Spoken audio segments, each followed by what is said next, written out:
चलिए भाई, कहां तक बातें हुई थी लास्ट क्लास में?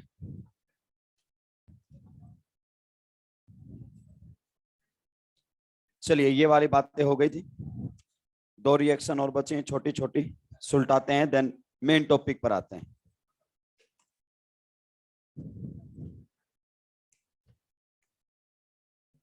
नेक्स्ट हमारे सामने रहेगा reduction reduction of alkenes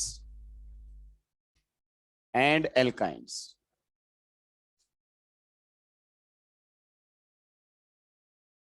reduction of alkenes and alkynes, इसको हम बोल सकते हैं हाइड्रोजिनेशन। हाइड्रोजिनेशन की बातें यहां पर हमारे सामने होंगी। कुछ और रिडक्शन मेथड्स भी आने वाले हैं। देखिए, ये इंपॉर्टेंट रिडक्शन वाला पार्ट एनसीईआरटी ने दिया हुआ है तो दो ही कोडी का, लेकिन इंपॉर्टेंट है। एनसीईआरटी में लिखी हुई एक एक बात क्या रहती है? इंपॉर्टेंट। हमारे सामने ये एल्किन दिया हुआ है कुछ इस प्रकार से। ये सारी बातें आप पहले पढ़ चुके हैं। अगर हम इसकी रिएक्शन करवाते हैं पीटी या फिर पीडी या फिर एनआई कैटालिस्ट की प्रेजेंस में H2 के साथ, तो आप जानते हैं इसका हाइड्रोजनेशन हो जाता है। ये पाई बॉन्ड को सिंगल बॉन्ड में कन्वर्ट करता है। इसके लिए फर्क नहीं पड़ता कि पाई बॉन्ड पोलर है या नॉन पोलर है। तो यहां पर हमारे सामने रिएक्शन हो जाती है इस प्रकार से, हाइड्रोजन जुड़ जाते हैं। यहां पर भी हाइड्रोजन जुड़ता है, यहां पर भी आकर हाइड्रोजन जुड़ जाता है। और ये एक सीन एडिशन रिएक्शन का एग्जाम्पल होता है। किसका एग्जाम्पल होता है? Syn addition. प्रेसा न्यूना इसका स्टीरियोकेमिस्ट्री आज तक कभी भी कहीं भी नहीं पूछा गया है। ये हमारे सामने कन्वर्ट हो गया है किसके अंदर? एल्केन। तो देखिए, एल्कीन का अगर अपन बात करना चाहें, रिडक्शन होकर क्या बन जाता है? एल्केन। ये तो नॉर्मली आप सभी ने पढ़ा है, ये खत्म हो गया अगर अपन इतनी बात करें तो। लेकिन अभी हमें थोड़ी सी बातें और करनी है ताकि आपके कॉन्सेप्ट क्या हो सके? क्लियर हो सके। बहुत सारे बच्चों को पता ही नहीं है कि कब वो रिएक्शन करते हैं और कब रिएक्शन नहीं करते हैं। मान लीजिए अगर आप एल्किन की रिएक्शन किसके साथ करवाते हैं? पीडी के साथ BaSO4 की प्रेजेंस में और H2, तो ये एल्किन को रिड्यूस नहीं करता, ये ट्रिपल बॉन्ड को रिड्यूस करता है, ये डबल बॉन्ड को रिड्यूस नहीं करता है। बहुत सारे बच्चों को पता ही नहीं है, ट्रिपल दोगे तो डबल तक छोड़ देते हैं, डबल दोगे तो सिंगल तक छोड़ देते हैं। ऐसा नहीं होता है, इट डजंट रिड्यूस एल्किन्स। और बताइए सर, फिर ऐसे कौन है? नेक्स्ट मान लीजिए अगर अपन बात करना चाहें, हमारे सामने है PDC in the presence of quinoline. PDC in the presence of quinoline का इस्तेमाल आप कर सकते हैं, या फिर आप इस्तेमाल में ले सकते हैं लेड एसीटेट। क्या ले सकते हैं? लेड इस्तेमाल कर सकते हैं। ये पॉइजन का काम करता है भाई। यहां पर जो BaSO4 है, ये किसका काम करता है? पॉइजन का। ये इस कैटालिस्ट की रिएक्टिविटी को कम कर देता है। ये देखिए, पीडी ऊपर भी था, यस, जब ये डबल बॉन्ड को रिड्यूस कर रहा था, लेकिन BaSO4 आने की वजह से ये रिड्यूस नहीं करता है, ये उसकी रिएक्टिविटी को कम कर देता है। यही काम क्यूनोलिन का है या फिर लेड एसीटेट का है, और इस नाम होता है लिंडनार कैटालिस्ट। क्या नाम होता है? लिंडनार कैटालिस्ट हमारे सामने कहलाता है। देखिए, बहुत सारे लोग पीडीसी को लिंडनार कैटालिस्ट समझ लेते हैं। किसको? पीडीसी को। पीडीसी का मतलब है कि जो प्लेटिनम आपका है वो चारकोल के ऊपर पाउडर्ड फॉर्म के अंदर है। पीडीसी लिंडनार कैटालिस्ट नहीं होता है। ये उसके साथ या तो क्यूनोलिन लेना पड़ेगा या लेड एसीटेट लेना पड़ेगा पॉइजन के तौर पर, तब वो रिएक्शन जाकर डबल बॉन्ड पर रुकती है। ये भी डबल बॉन्ड को रिड्यूस नहीं करता है, doesn't reduce is double bond. Clear? Next अगर अपन बात करना चाहें, मान लीजिए Na इन लिक्विड अमोनिया दे दिया है। Na इन लिक्विड अमोनिया, समझ रहे हो कौन सा रिडक्शन है? But it doesn't reduce is double bond, it double bond. Birth reduction भी एल्कीन को रिड्यूस नहीं करता है, लेकिन ओकेजन्स पर डबल बॉन्ड को रिड्यूस कर देता है। लिक्विड अमोनिया को हम क्या बोलते हैं? बर्च रिडक्शन के नाम से जानते हैं। हम जानते हैं, इस पर हमने पहले भी बातें की हैं।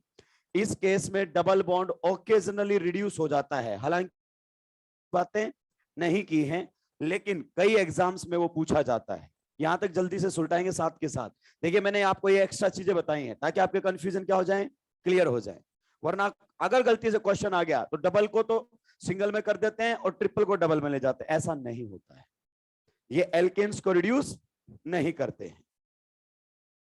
और क्वेश्चन यहां से आ चुका है लिंडनार कैटालिस्ट को लेकर। तो हाँ, पहला वाला सबको सुलटाता है। पोलर नॉन पोलर से उसको फर्क ही नहीं पड़ता है, सबको एल्केन तक ले जाएगा। अभी एल्काइन आएगी उसको भी एल्केन तक ले जाएगा। सुलटा दिया है क्या?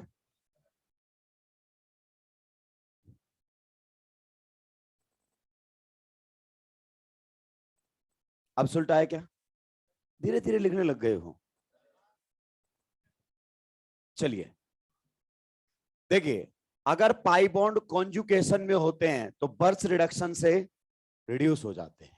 बहुत सारे लोग बोलते हैं कि बर्थ रिडक्शन से हम बेंजीन को रिड्यूस कर देते हैं। बेंजीन नहीं, बहुत सारे हैं जो रिड्यूस हो जाते हैं।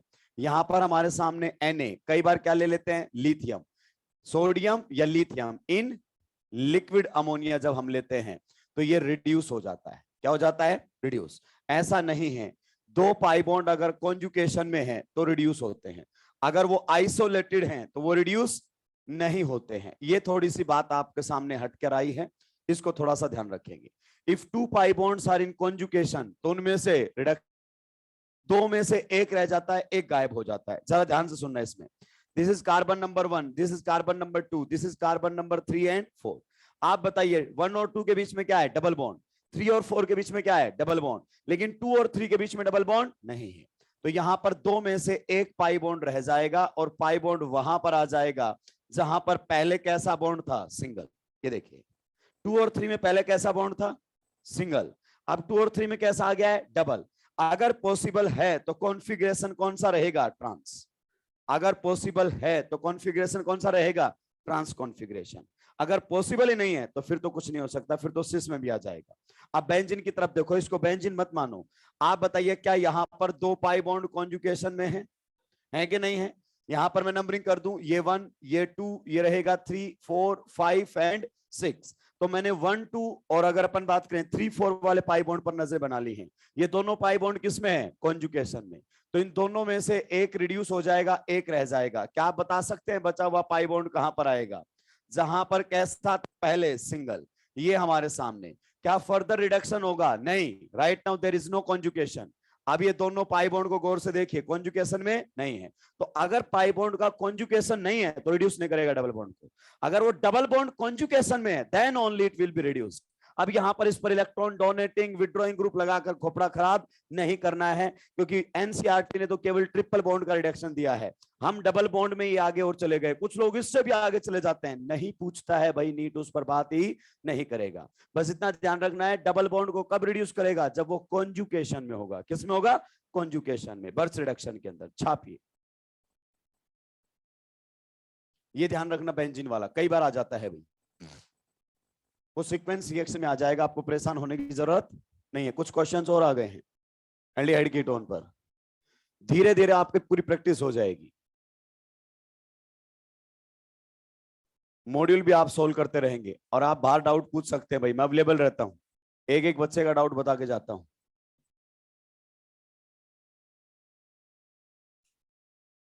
तो वो थोड़ा सा ज्यादा टाइम कंज्यूमिंग है, लेकिन आप लोगों होने चाहिए।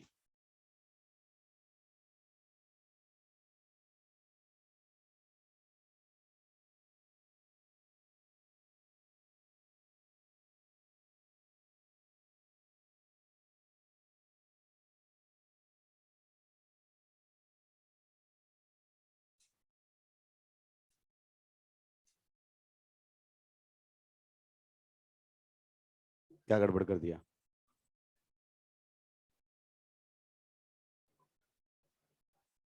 राक्षस ये नहीं बोलेंगे गलत लिख दिया, रायता बोलेंगे। समझ तो मैं चाहता ही हूं कि गड़बड़ तो कहीं ना कहीं तो हो चुकी है।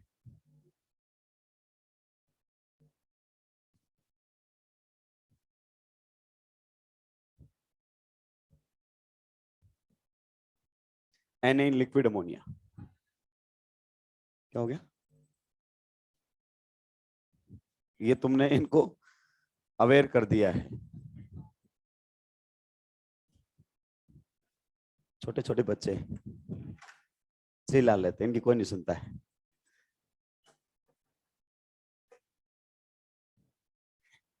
अब सोचिए ये जब तक अल्फाम पहुंचे कितने खतरनाक हो चुके होंगे, जहरीले हो चुके होंगे, ये छूते ही जहर चढ़ेगा।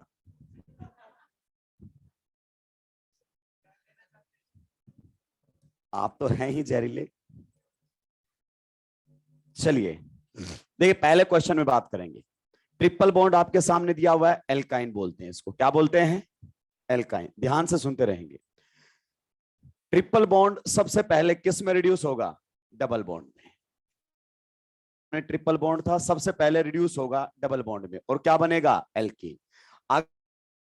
तो रिएक्शन यहां रुक जाएगी क्या? नहीं। बहुत सारे लोग बोलते हैं कि सर वन इक्विवेलेंट H2 लिख दो, वो थ्योरी प्रैक्टिकली ऐसा हो नहीं पाता है। फाइनली रिएक्शन जाकर कहां रुकेगी? एल्केन पर है। ये फर्दर रिएक्शन कर जाता है NiPT या PD के साथ। आपको कई बार रेनी निकल लिखा हुआ मिलेगा, उससे डरने की जरूरत नहीं है। मतलब निकल पाउडर फॉर्म में है। किसमें है? पाउडर फॉर्म में। आप जानते हैं ना, कैटालिस्ट को पाउडर फॉर्म में लेंगे तो सरफेस एरिया बढ़ जाता है उसका, और सरफेस एरिया के बढ़ने से उसकी रिएक्टिविटी बढ़ जाती है। तो कहां तक पहुंचा देगा इसको? घर तक छोड़कर आएगा, एल्केन तक। ये हमारे सामने कंप्लीट रिडक्शन कहलाता है भाई। क्या कहलाता है ये? Complete reduction. एल्केन तक पहुंच गए हम।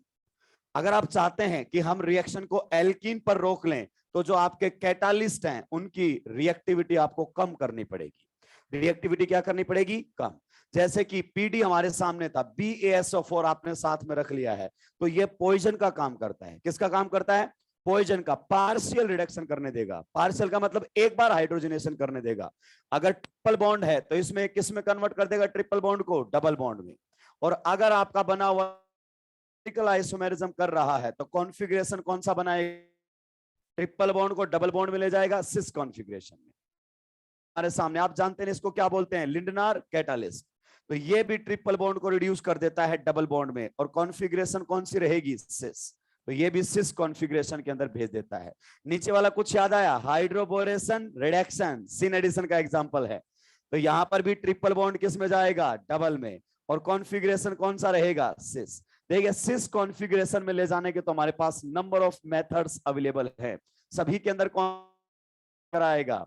सिस कॉन्फ़िगरेशन में आ जाएगी आपका जो डबल बॉन्ड रहेगा। एल्काइन किस में रिड्यूस हो गया है? एल्कीन में। अब जरा दिमाग पर थोड़ा सा जोर डालना, हाइड्रोजिनेशन को लेकर थोड़ा दिमाग पर जोर डालना। हाइड्रोजिनेशन को लेकर एल्काइंस ज्यादा रिएक्टिव होती हैं या एल्कीन्स? दिमाग पर थोड़ा जोर डालना। एल्कीन्स क्या एल्काइंस? अगर एल्कीन्स ज्यादा रिएक्टिव होती तो इसको यहां रोक पाते आप? जब ये सारे के सारे किससे रिएक्शन करते हैं? एल्काइन से, लेकिन ये एल्कीन नहीं करते हैं। हाइड्रोजनेशन में ट्रिपल बॉन्ड की रिएक्टिविटी ज्यादा होती है as compare to double bond, क्योंकि ये जो रिएक्शन है ना, इसमें केटाइन वगैरह कुछ नहीं बनता है। ये रिएक्शन जाती है रेडिकल मैकेनिज्म से। किससे जाती है? रेडिकल मैकेनिज्म से। आपने केमिकल काइनेटिक्स में पढ़ा भी होगा। सबसे पहले हाइड्रोजन जाकर मेटल पर चिपकेगा, फिर आपके एल्कीन और एल्काइन को चिपकाया जाएगा, और फिर हाइड्रोजन हाइड्रोजन लगाया जाएगा। तो इसमें कोई भी कार्बोकेटाइन लाइक फिनोमिना नहीं होती है, या न्यूक्लियोफिलिसिटी का कॉन्सेप्ट नहीं चलता है। ये थोड़ा सा हटके है। तो रिडक्शन ट्रिपल बॉन्ड का आसानी से होता है as compare to double bond. नीचे वाले के बारे में क्या ख्यालात है? एकमात्र हमारे पास विकल्प है जहां एल्कीन किस में जा सकती है? ट्रांस कॉन्फ़िगरेशन में। बताइए किसी को दिक्कत है क्या? तो ट्रांस कॉन्फ़िगरेशन में ले जाने वाला केवल एक ही है, और उसका नाम क्या है? बर्स रिडक्शन। उसका नाम क्या है? बर्स रिडक्शन। सुलटाइए भाई इसको, और अब देखना आप सुलटते हुए नजर आएंगे।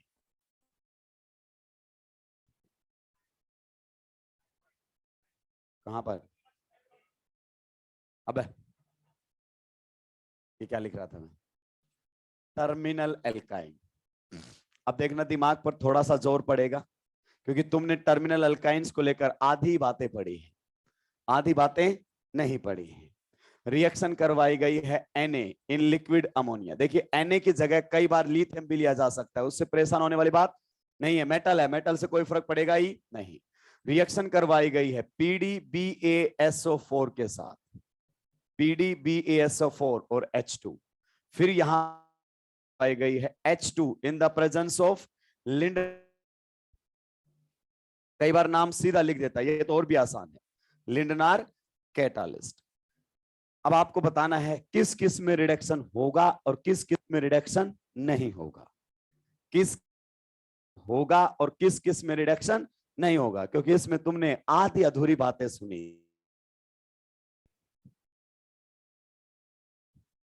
पहले में रिडक्शन होगा, बाकी दो में होगा। कितने लोगों का मानना है कि बाकी दो में एल्काइन एल्कीन में रिड्यूस हो जाएगी? ईमानदारी से हाथ उठाइए। कितने लोगों का मानना है बाकी दो में एल्कीन में रिड्यूस हो जाएगी? देखिए कॉन्फिडेंस। और एनसीईआरटी का तीसरा सोल्ड एग्जांपल है ये। अगर तुम्हारे पास एनसीईआरटी है तो तुम केवल क्या पढ़ते हो? Terminal alkynes can't be reduced by birch reduction. अगर टर्मिनल इससे रिड्यूस नहीं होती तो इसका मतलब ये थोड़ी है इससे भी रिड्यूस नहीं होगी, होगी रिड्यूस। ट्रिपल बॉन्ड को किस में लेकर जाएगा? डबल बॉन्ड में। लेकिन यहां पर जीआई की बातें नहीं होंगी क्योंकि डबल बॉन्ड जीआई ही नहीं कर रहा है, उसमें मामला अलग है। मेटल, मेटल का पहला काम क्या होता है? डीप्रोटोनेशन। तो ये हमारे सामने ये बनकर आ जाता है। और साथ में कौन सी गैस रिलीज होती है? हाइड्रोजन गैस रिलीज हो जाती है। इसको बोलते हैं भाई हम सोडियम। देखिए एल्काइन तो होता है ट्रिपल बॉन्ड के लिए, और एल्कीनाइड इसके एनाइन के लिए लिखा जाता है, sodium alkynide. Terminal alkyne using Birch reduction. बाकी इसमें कोई दिक्कत नहीं है। आप रोजरमंड रिडक्शन बोलते हैं इसको, इससे रिड्यूस कर सकते हैं। आप कैटालिस्ट इससे लिंडनर कैटालिस्ट से भी रिड्यूस कर सकते हैं, इसमें कोई दिक्कत नहीं है। इसमें कोई दिक्कत नहीं है। केवल और केवल दिक्कत किसमें है? बर्च रिडक्शन में दिक्कत है। केवल और केवल किस में दिक्कत है? बर्च रिडक्शन में दिक्कत है। PDBASO4 का जब आप इस्तेमाल करते हैं तो उसे हम किसका नाम देते हैं? रोजरमंड रिडक्शन। यहां एनसीईआरटी ने नहीं लिखा है लेकिन यहां पर लिखा हुआ है PD in the presence of H2 और PD in the presence of BaSO4 और साथ में दिया हुआ है H2। लीजिए रिडक्शन की आखिरी रिएक्शन है। रिडक्शन साथ के साथ सुलटा रहा हूं भाई, पूरा रिडक्शन जो है साथ के साथ सुलटा रहा हूं। जो आपको नोट्स मिले हैं उसमें अलग अलग जगह पर लिखा हुआ है, लेकिन जहां एनसीईआरटी ने दिया है मैंने उसको वहीं सुलटा दिया है।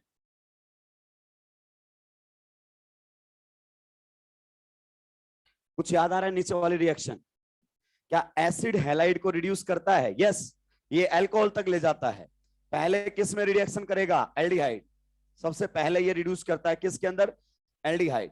Can you stop the reaction at aldehyde? No. जब तक रिड्यूस होता है तब तक रिडक्शन करते हैं ये। फिर किस में रिड्यूस कर देगा? फिर ये इसको रिड्यूस कर देगा PDH2 किसके अंदर? अल्कोहल के अंदर। जो कंप्लीट रिडक्शन हो जाता है एसिड हैलाइड का, then end product will be alcohol. This will be the end product. If you want to stop the reaction at aldehyde stage, then आपको PD की रिएक्टिविटी को रिड्यूस करना पड़ेगा, और उसके लिए आपको किसका इस्तेमाल करना पड़ेगा? BaSO4।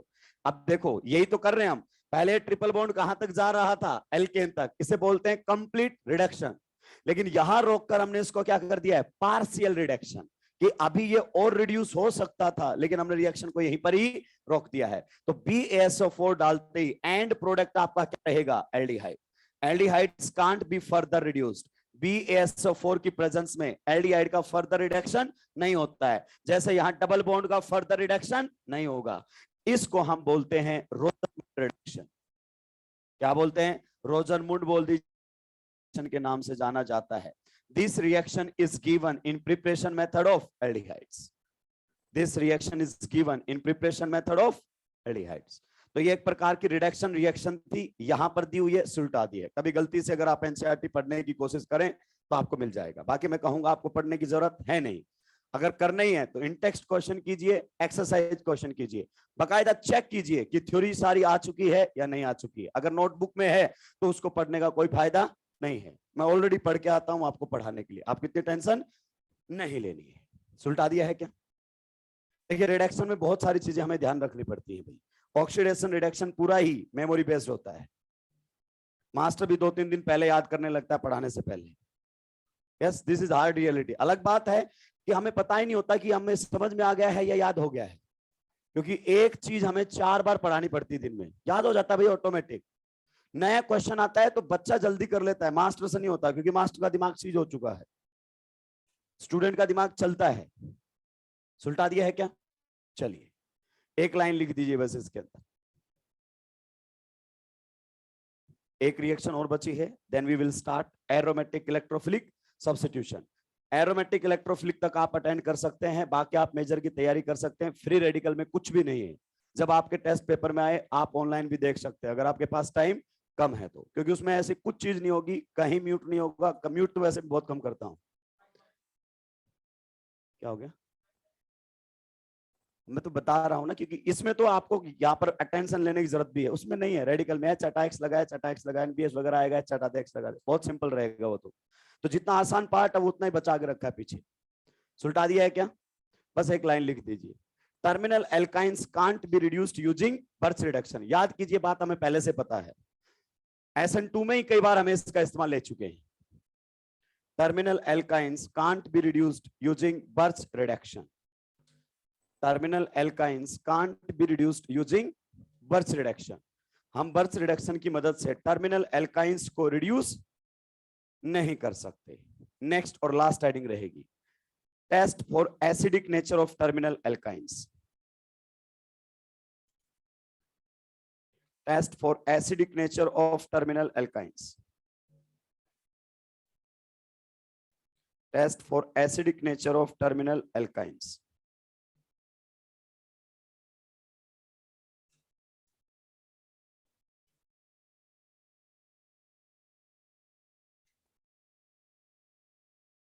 लिखिए इसके अंदर, terminal alkynes are acidic in nature.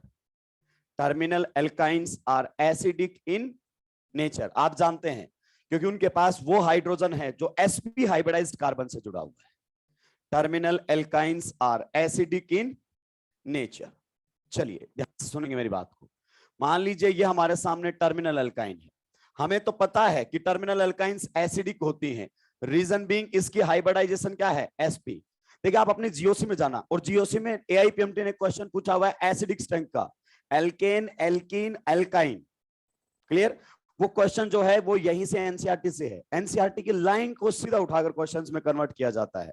यहां पर उसने एल्काइंस के एसिडिक नेचर की बातें कर रखी है।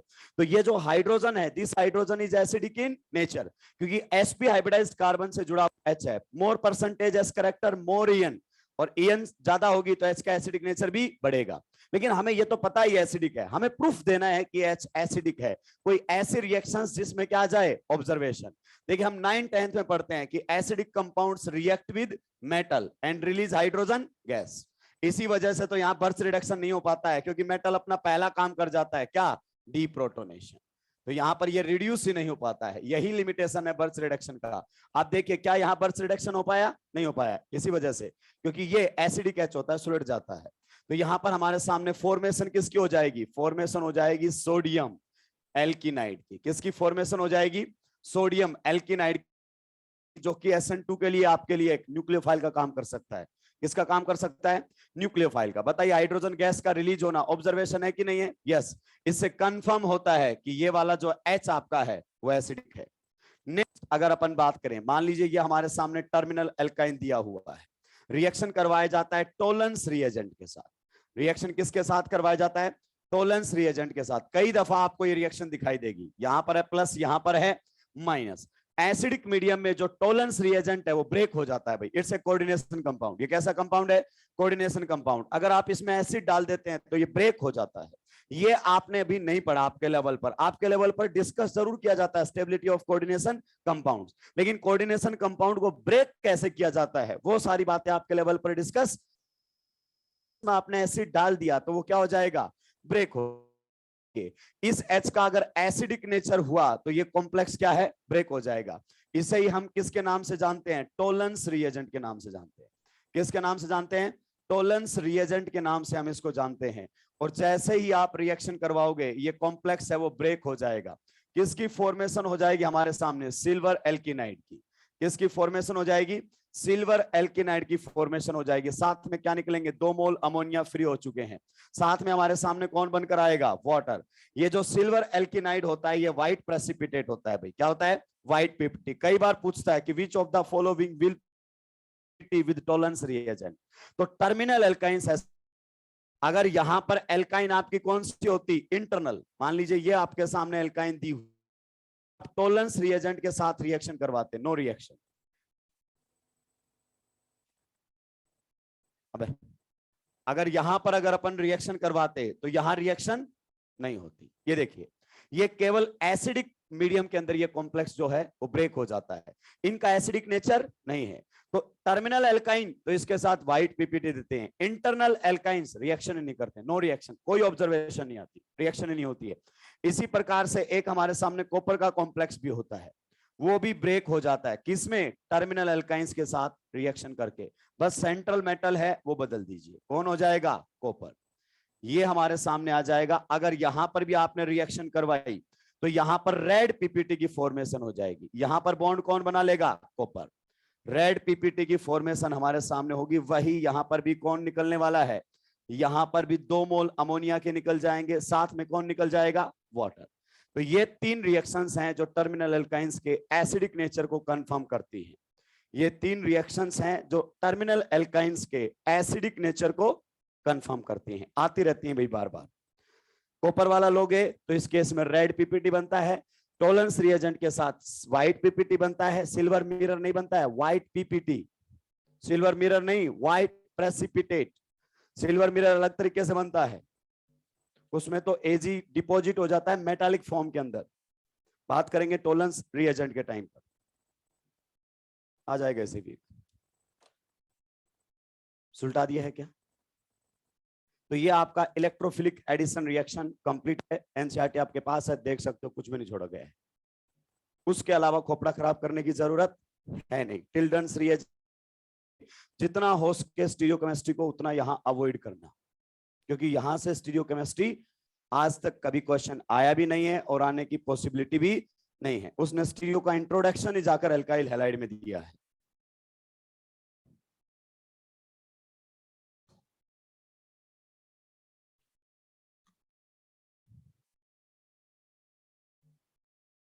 सुलटा दिया है क्या?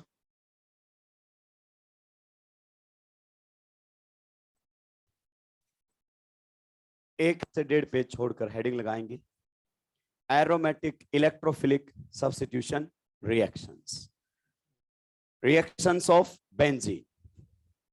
और इसमें आपको बहुत ध्यान रखना है, पीछे की सारी रिएक्शंस रिलेट करूंगा मैं। कभी बेंजल्डिहाइड कैनिजारो रिएक्शन कर रहा होगा और कभी बेंजल्डिहाइड पर एरोमेटिक इलेक्ट्रोफिलिक सब्स्टिट्यूशन हो रहा होगा।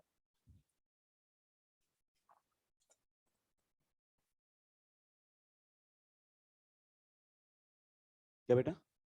Release of hydrogen gas, gas बाज वाला रिलीज करे पता नहीं लगेगा। कैसी बातें कर रहा है? ऑब्जर्वेशन है कि नहीं है? अगर टर्मिनल नहीं होती तो सोडियम के साथ कोई रिएक्शन नहीं होता, और टर्मिनल एल्काइन में सोडियम डालते ही गैस रिलीज होती है, और release of gas is an observation. राक्षस लाइव चल रहा हूं मैं, ऐसी ऐसी बातें करवाता है। बाजू वाला शर्मा गया कि सर आपको कैसे पता चला?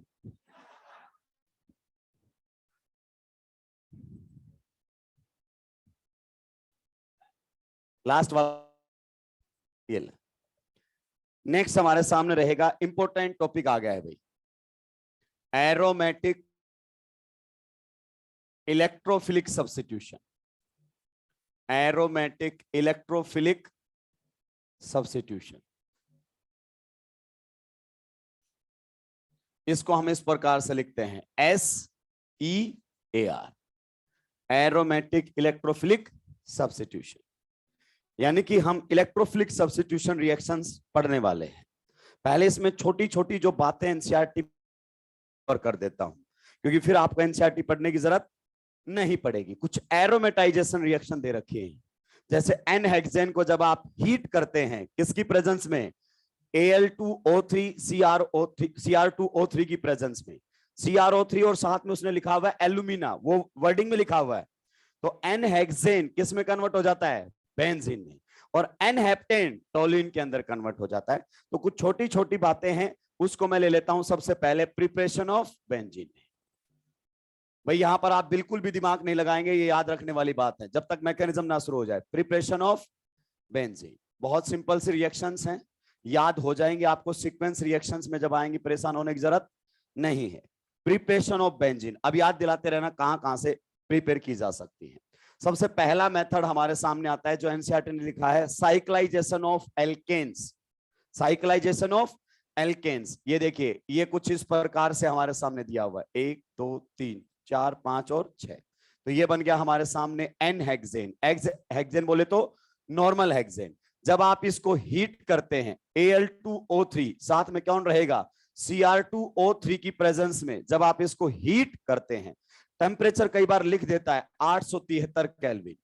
कई बार टेम्परेचर लिख देता है 873 केल्विन, तो यही एन हेक्सेन किस में कन्वर्ट हो जाता है? बेंजीन में। किस में कन्वर्ट हो जाता है?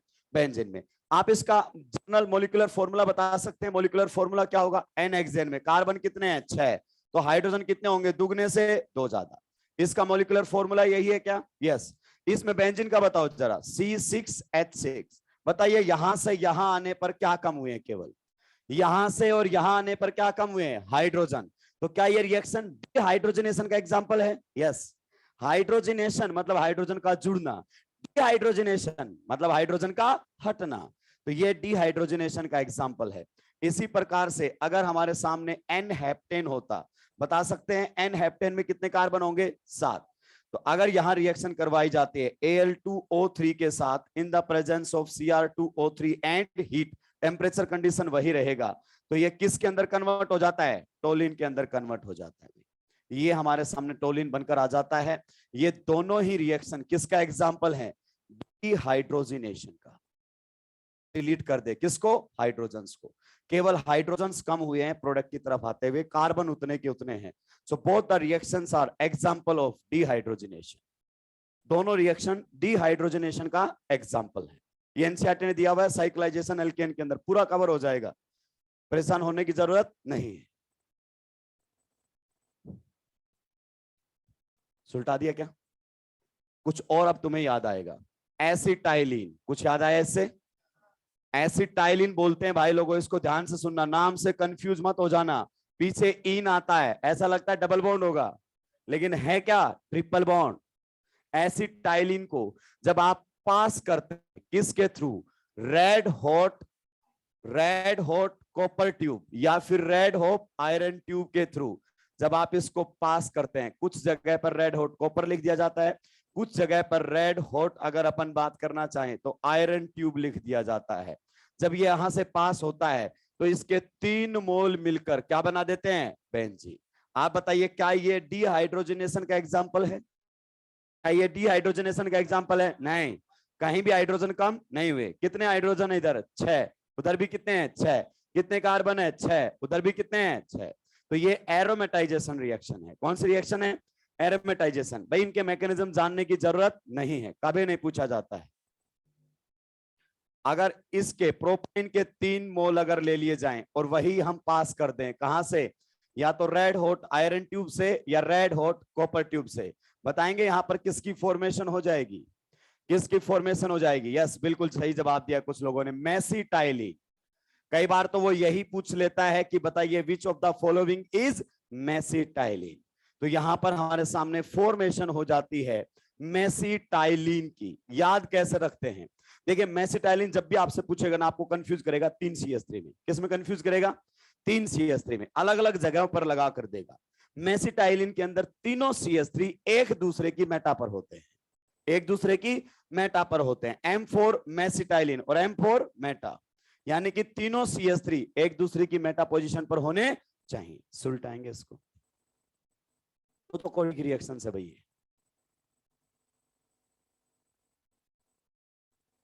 इतना स्लो चल रहे हो भाई?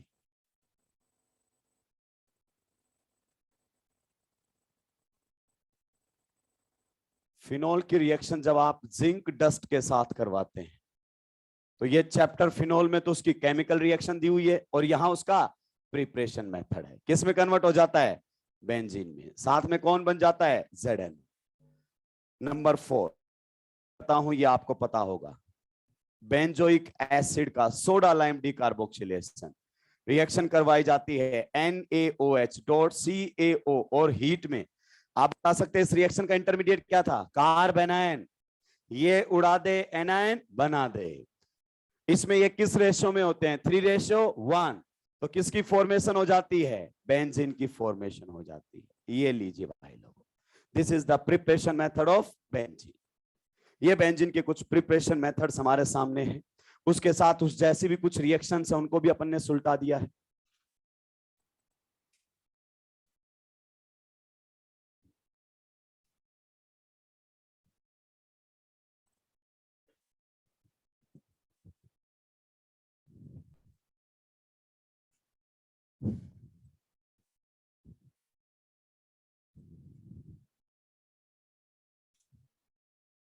ये तो अपने को पता है, सोडा लाइम डिकार्बोक्सिलेशन पढ़ चुके हैं। ये फिनोल की केमिकल रिएक्शन आएगी। एनसीईआरटी का यही दिक्कत है कि एक रिएक्शन 2 से 3 बार आती है, कहीं प्रिपरेशन मेथड में, कहीं केमिकल रिएक्शन में। अगर आप एनसीईआरटी को तबियत से पढ़ते हो तो चीजें याद होने लगती हैं, लेकिन जब हम वैसे चलते हैं ना तो एक चीज एक ही बार बताई जाती है, बच्चों को पता ही नहीं लगता कि कब बताई थी। अब ये यहाँ आई है, ये चैप्टर फिनोल फिर लोड कराएगी। सुलटा दिया है क्या? चलिए एक हम बात करेंगे ऑक्सीडेशन ऑफ बेंजीन की। नेक्स्ट रहेगा oxidation of benzene. Oxidation of benzene, देखिए एक ऑक्सीडेशन जो बेंजीन का है वो V2O5 की प्रेजेंस में दिया हुआ है। क्लियर? कई बार फिनोल बनता है, एनहाइड्राइड बनता है। एनसीईआरटी में नहीं है, मैं भी बात नहीं करूंगा। जो एनसीईआरटी में नहीं उसकी बात नहीं, हालांकि ऑक्सीडेशन वाला जो वो लिखा हुआ है। देखिए सबसे पहले ध्यान से सुनना, अगर आप बेंजीन की रिएक्शन KMnO4 के साथ करवाते हैं, चाहे मीडियम आप एसिडिक लीजिए चाहे मीडियम आप बेसिक लीजिए, यहां पर ये इसका ऑक्सीडेशन नहीं कर पाता है। आप बताएंगे KMnO4 का कलर कैसा होता है, पर्पल या पिंक? तो क्या बेंजीन उसके कलर को चेंज कर पाएगा? नहीं। बेंजीन का ऑक्सीडेशन से बेंजीन अपने एरोमेटिक कैरेक्टर को इंटैक्ट करके रखता है। एक और स्ट्रॉन्ग ऑक्सीडाइजिंग जो आपने पढ़ा है, कौन? K2Cr2O7। आप जानते हैं K2Cr2O7 का कलर कैसा होता है? Cr इसमें +6 ऑक्सीडेशन स्टेट में होता है, ऑरेंज। और जब वो ऑक्सीडेशन कर देता है तो खुद का क्या हो जाता है? रिडक्शन। ऑरेंज से किस में चला जाता है? ग्रीन में। क्लियर? यहां भी कोई कलर चेंज। ये देखिए अच्छे अच्छे ऑक्सीडाइजिंग एजेंट्स ने घुटने टेक दिए हैं, किसके आगे? बेंजीन के आगे। सबसे बड़ा कारण क्या है? एरोमेटिसिटी, क्योंकि इसका एरोमेटिक कैरेक्टर गायब हो जाएगा। अब आपको शायद अहमियत समझ में आएगी कि ओजोन क्या चीज थी। कुछ याद आया? ओजोन ने इसको लास्ट क्लास में सुलटा दिया था। इतने स्ट्रॉन्ग ऑक्सीडाइजिंग एजेंट नहीं सुलटा पाए, ओजोन सुलटा के चला जाता है। क्या बना दिए थे? 3 मोल ऑफ ग्लाइऑक्सल। कुछ याद आया? ये देखिए ये एनसीईआरटी की ही रिएक्शंस हैं। 3 मोल्स ऑफ ग्लाइऑक्सल की फॉर्मेशन हो जाती है। तो ozone is a powerful electrophile, benzene के एरोमेटिक कैरेक्टर को खा जाता है। बेंजीन के एरोमेटिक कैरेक्टर को खा जाता है। It's a powerful electrophile. हम इसको पढ़ते भी नहीं इलेक्ट्रोफाइल्स की कैटेगरी में, क्योंकि हमें तो कौन से चाहिए?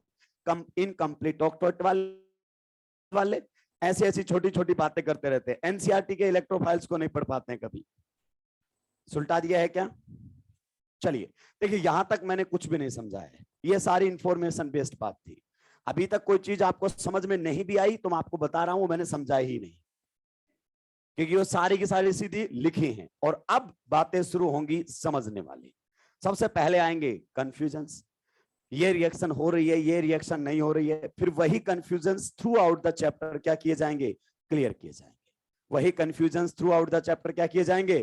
क्लियर किए जाएंगे। आपने सब सुलटा दिया है क्या?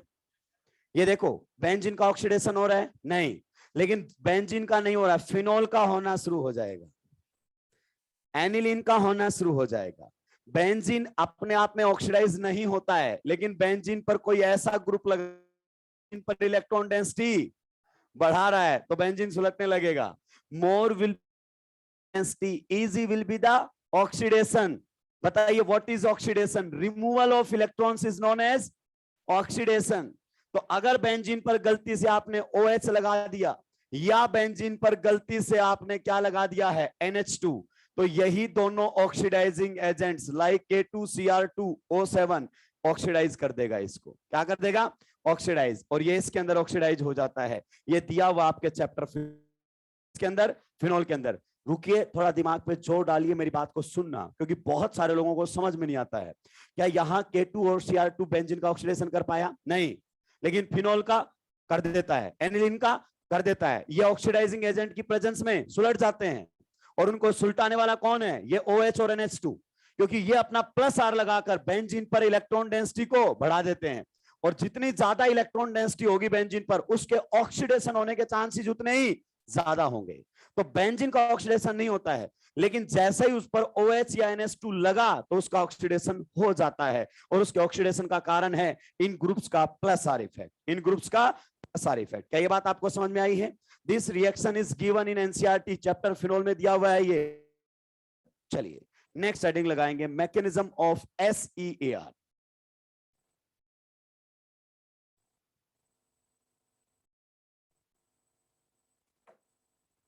ध्यान से सुनेंगे। Mechanism of SEAR reaction. SEAR reaction बोले तो, AR बोले तो एरोमेटिक, E बोले तो इलेक्ट्रोफिलिक, S बोले तो सब्स्टिट्यूशन। ये हमारे सामने रहने वाला है, एरोमेटिक, इलेक्ट्रोफिलिक, सब्स्टिट्यूशन। अभी तक बेंजीन पर हमने केवल एक रिएक्शन पढ़ी है, दैट वाज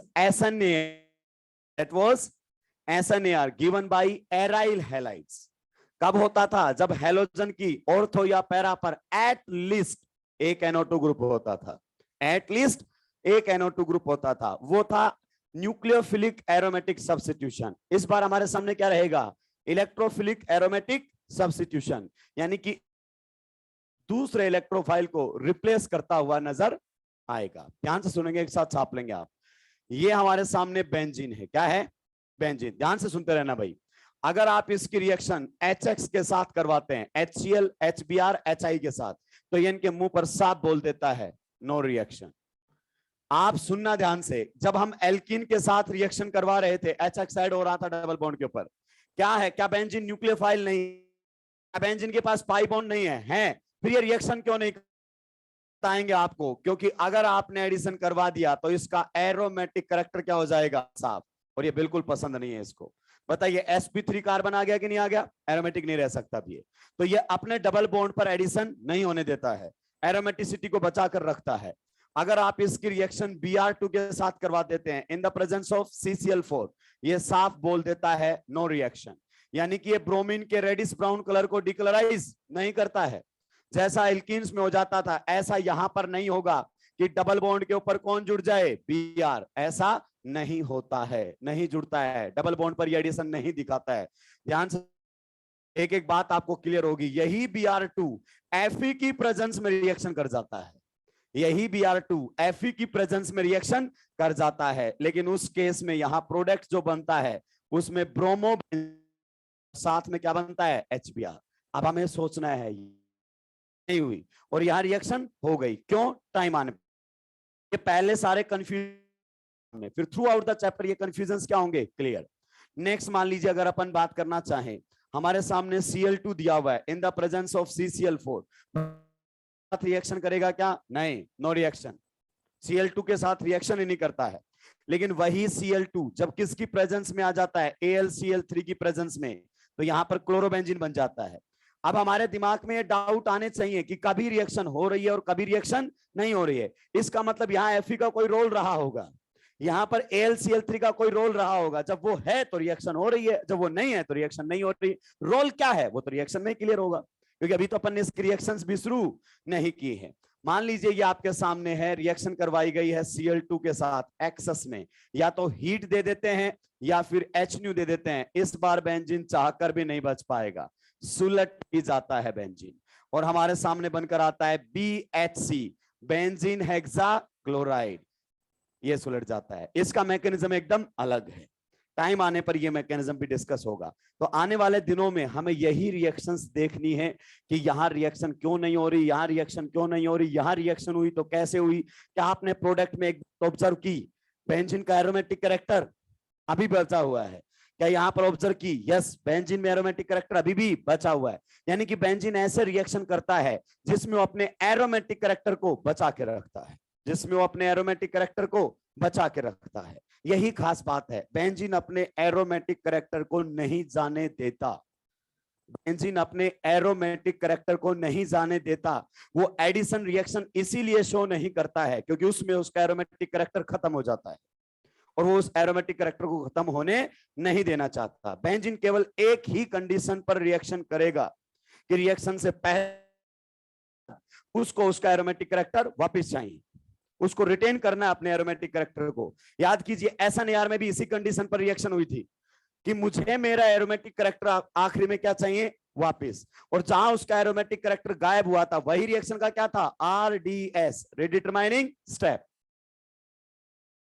सुलटा दिया है क्या?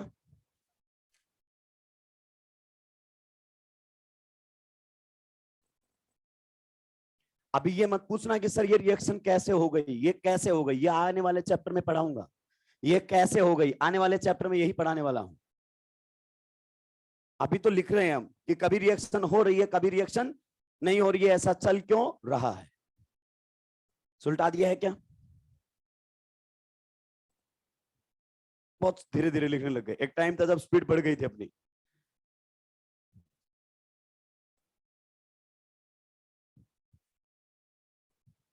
सुलटा दिया है क्या सभी ने? अब ध्यान से समझेंगे। बेंजीन इलेक्ट्रोफाइल के साथ रिएक्शन करता है, लेकिन बेंजीन का इलेक्ट्रोफाइल के साथ रिएक्शन करने का जो अंदाज है वो एकदम अलग है। ध्यान से सुनना भाई, ये थीम है रिएक्शन का। अगर कोई इलेक्ट्रोफाइल बेंजीन के साथ रिएक्शन करने के लिए आएगा तो बेंजीन उसके साथ रिएक्शन करेगा, मना नहीं करता है, लेकिन अपने डबल बॉन्ड पर एडिशन नहीं होने देगा। क्या करेगा? सब्स्टिट्यूशन। बेंजीन उसको एक ही बात बोलता है कि मेरा कोई हाइड्रोजन हटाकर लग सकता है तो यहां पर देखिए ई लग जाएगा और कौन हट जाएगा? H plus. जरा रिएक्शन को गौर से देखिए।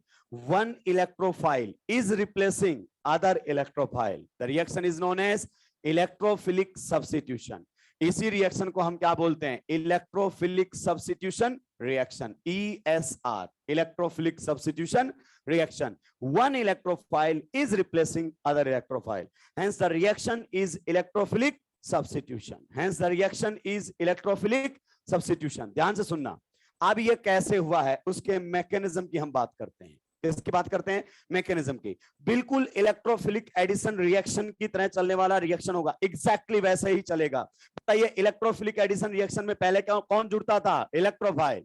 किसकी फॉर्मेशन होती थी? Carbocation. More will be the stability of carbocation, faster will be the reaction. होता था कि नहीं होता था? बताइए जब भी रिएक्टिविटी एल्कीन्स की देखते थे सबसे पहले क्या देखते थे? न्यूक्लियोफिलिसिटी। न्यूक्लियोफिलिसिटी सेम होने पर क्या देखते थे? Stability of carbocation. एग्जैक्टली सारे रूल वैलिड होंगे यहां पर, सेम टू सेम होगा। ये हमारे सामने बेंजीन दिया हुआ है। क्या दिया हुआ है? बेंजीन। ध्यान से सुनेंगे भाई। बताइए बेंजीन के हर कार्बन के ऊपर हाइड्रोजन है क्या? यस, बेंजीन के हर कार्बन के ऊपर हाइड्रोजन है। मैं जानबूझकर मेंशन कर रहा हूं क्योंकि बच्चों का इस पर ध्यान जाता ही नहीं है। इसकी रिएक्शन करवाई जाएगी किसी रिएजेंट के साथ। इलेक्ट्रोफाइल भी रहेगा उसमें, और कौन रहेगा? न्यूक्लियोफाइल भी रहेगा। नॉर्मली हमें इलेक्ट्रोफाइल E+ की फॉर्म में देना पड़ता है, जैसे यहां पर लिखा हुआ है E+, ऐसे ही देना पड़ता है मोस्ट ऑफ केसेस में। लेकिन हम जर्नल मैकेनिज्म पढ़ रहे हैं, उससे हमें कोई लेना देना नहीं है। आप बताइए क्या न्यूक्लियोफिलिक पार्ट बेंजीन के साथ रिएक्शन कर सकता है? नहीं, बेंजीन खुद न्यूक्लियोफाइल है, पाई बॉन्ड कंटेनिंग है, नॉन पोलर पाई बॉन्ड है, न्यूक्लियोफाइल है। अगर आप चाहो कि इसके साथ Cl- की रिएक्शन करवा दूं, नहीं करेगा। आप चाहो कि इसके साथ हम OH- की रिएक्शन करवा दें, नहीं करेगा, क्योंकि ये खुद क्या है? न्यूक्लियोफाइल। तो बताइए इस रिएक्शन को भी कौन ट्रिगर करेगा? इलेक्ट्रोफाइल। कौन ट्रिगर करेगा? इलेक्ट्रोफाइल। तो बेंजीन के साथ रिएजेंट का सबसे पहले कौन सा पार्ट रिएक्शन करेगा? इलेक्ट्रोफाइल। ये देखना ध्यान से, ये करेगा अपने पाई बॉन्ड से इसके ऊपर अटैक और ये बॉन्ड टूटेगा खटैक। आप बताइए पाई बॉन्ड से अटैक करने का मतलब क्या होता है? कि पाई बॉन्ड के इलेक्ट्रॉन शेयर किए जाएंगे। शेयर करने का मतलब क्या होता है? बॉन्ड फॉर्मेशन होगी। क्या फॉर्मेशन होगी? बॉन्ड। अब आप बताइए इस डबल बॉन्ड पर अगर आप ई जोड़ोगे, यहां जोड़ोगे तो केटायन यहां बनेगा, और यहां जोड़ोगे तो केटायन यहां बनेगा। एक साइड इलेक्ट्रोफाइल जुड़ जाएगा, दूसरी साइड कार्बोकेटायन बन जाएगा। ये पहली बार बता रहा हूं क्या, या पूरा इलेक्ट्रोफिलिक एडिशन इसी पर ही चला था? पूरा इलेक्ट्रोफिलिक एडिशन यही चला था। मान लीजिए मैंने यहां पर इलेक्ट्रोफाइल को जोड़ दिया है। किसको जोड़ दिया है? इलेक्ट्रोफाइल को। अगर यहां इलेक्ट्रोफाइल जोड़ दिया तो यहां क्या बन जाएगा? कार्बोकेटायन। बताइए इस बात से आप एग्री करते हैं क्या? बाकी हाइड्रोजन अब मेरे काम के नहीं है, इसी हाइड्रोजन पर मेरा पूरा फोकस रहेगा। बाकी सारे हाइड्रोजन मैंने लिखने क्या कर दिए हैं? बंद कर दिए हैं। आप बता सकते हैं इस कार्बन की हाइब्रिडाइजेशन स्टेट क्या है भाई लोगों? क्या है? sp3। जिस चीज का डर था वही हो गया है। EAR में भी पहला स्टेप कार्बोकेटायन की फॉर्मेशन ही RDS था, और SEAR के अंदर भी कार्बोकेटायन का फॉर्मेशन ही क्या है? RDS है, क्योंकि यहां पर रिंग का एरोमेटिक कैरेक्टर क्या हो चुका है? गायब। गौर से देखिए, यहां आपकी रिंग कैसी है? एरोमेटिक। यहां पर कैसी है? Non aromatic. कुछ मूर्ख लोग बोलेंगे एंटी एरोमेटिक, उनकी गर्दन तोड़ दूंगा। एरोमेटिसिटी और एंटी एरोमेटिसिटी एजुकेशन होना जरूरी है। तो this compound is non aromatic. इसका मतलब क्या कहना चाहते हैं सर? साफ साफ बोलिए ना। This step will be RDS, rate determining step. क्या ये कार्बोकेटाइन रेजोनेंस स्टेबलाइज्ड है? क्या ये कार्बोकेटाइन रेजोनेंस स्टेबलाइज्ड है? यस। ध्यान से सुनते रहना। अगर यहां पर रेजोनेंस हुई तो पाई बॉन्ड इधर जाएगा, पॉजिटिव चार्ज कहां आएगा? एंड टर्मिनल पर। ध्यान से सुनते रहना। यहां पर हमारे सामने है H, यहां पर हमारे सामने है E, यहां आ जाएगा डबल बॉन्ड, यहां पर कैसा चार्ज आएगा? पॉजिटिव। आप बता सकते हैं E के रिस्पेक्ट में पॉजिटिव चार्ज कहां पर है? ऑर्थो पर। तो यहां पर हम लिख सकते हैं ऑर्थो टू E। यहां पर अगर अपन बात करना चाहें तो जो पॉजिटिव चार्ज है वो ऑर्थो टू E है, यानी कि E के रिस्पेक्ट में पॉजिटिव चार्ज कहां पर है? ऑर्थो पोजीशन पर। अब बता सकते हैं कहां पर है ये, जो अगर अपन बात करना चाहें पैरा टू E, E की कौन से पोजीशन पर चला गया है?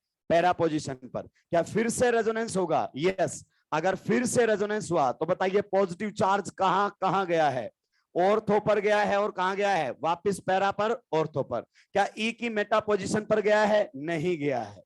यहां पर ये हमारे सामने है ई, ये हमारे सामने है एच। वापस से अगर अपन बात करें ऑर्थो टू ई, ई की ऑर्थो पोजीशन के ऊपर पॉजिटिव चार्ज पहुंच चुका है। साथ में कौन बना होगा? Nucleophile Nu-। जब यहां अटैक हुआ होगा तो ये बाहर निकला कि नहीं निकला? तो पहला स्टेप फॉर्मेशन ऑफ कार्बोकेटाइन। ये कार्बोकेटाइन रेजोनेंस स्टेबलाइज्ड है और इसका रेजोनेंस हाइब्रिड जब आप बनाएंगे तो इसी को ही हम क्या बोलते हैं? Sigma complex. ध्यान से सुनना भाई मेरी बात को। यहां पर कौन है? इलेक्ट्रोफाइल। यहां पर कौन है? H। पहली रेजोनेटिंग स्ट्रक्चर में पाई बॉन्ड कहां कहां पर है? जरा बताना मेरे को। पहली रेजोनेटिंग स्ट्रक्चर में पाई बॉन्ड यहां पर है क्या? यस। दूसरी रेजोनेटिंग स्ट्रक्चर में पाई बॉन्ड कहां पर आ गया है? यहां पर।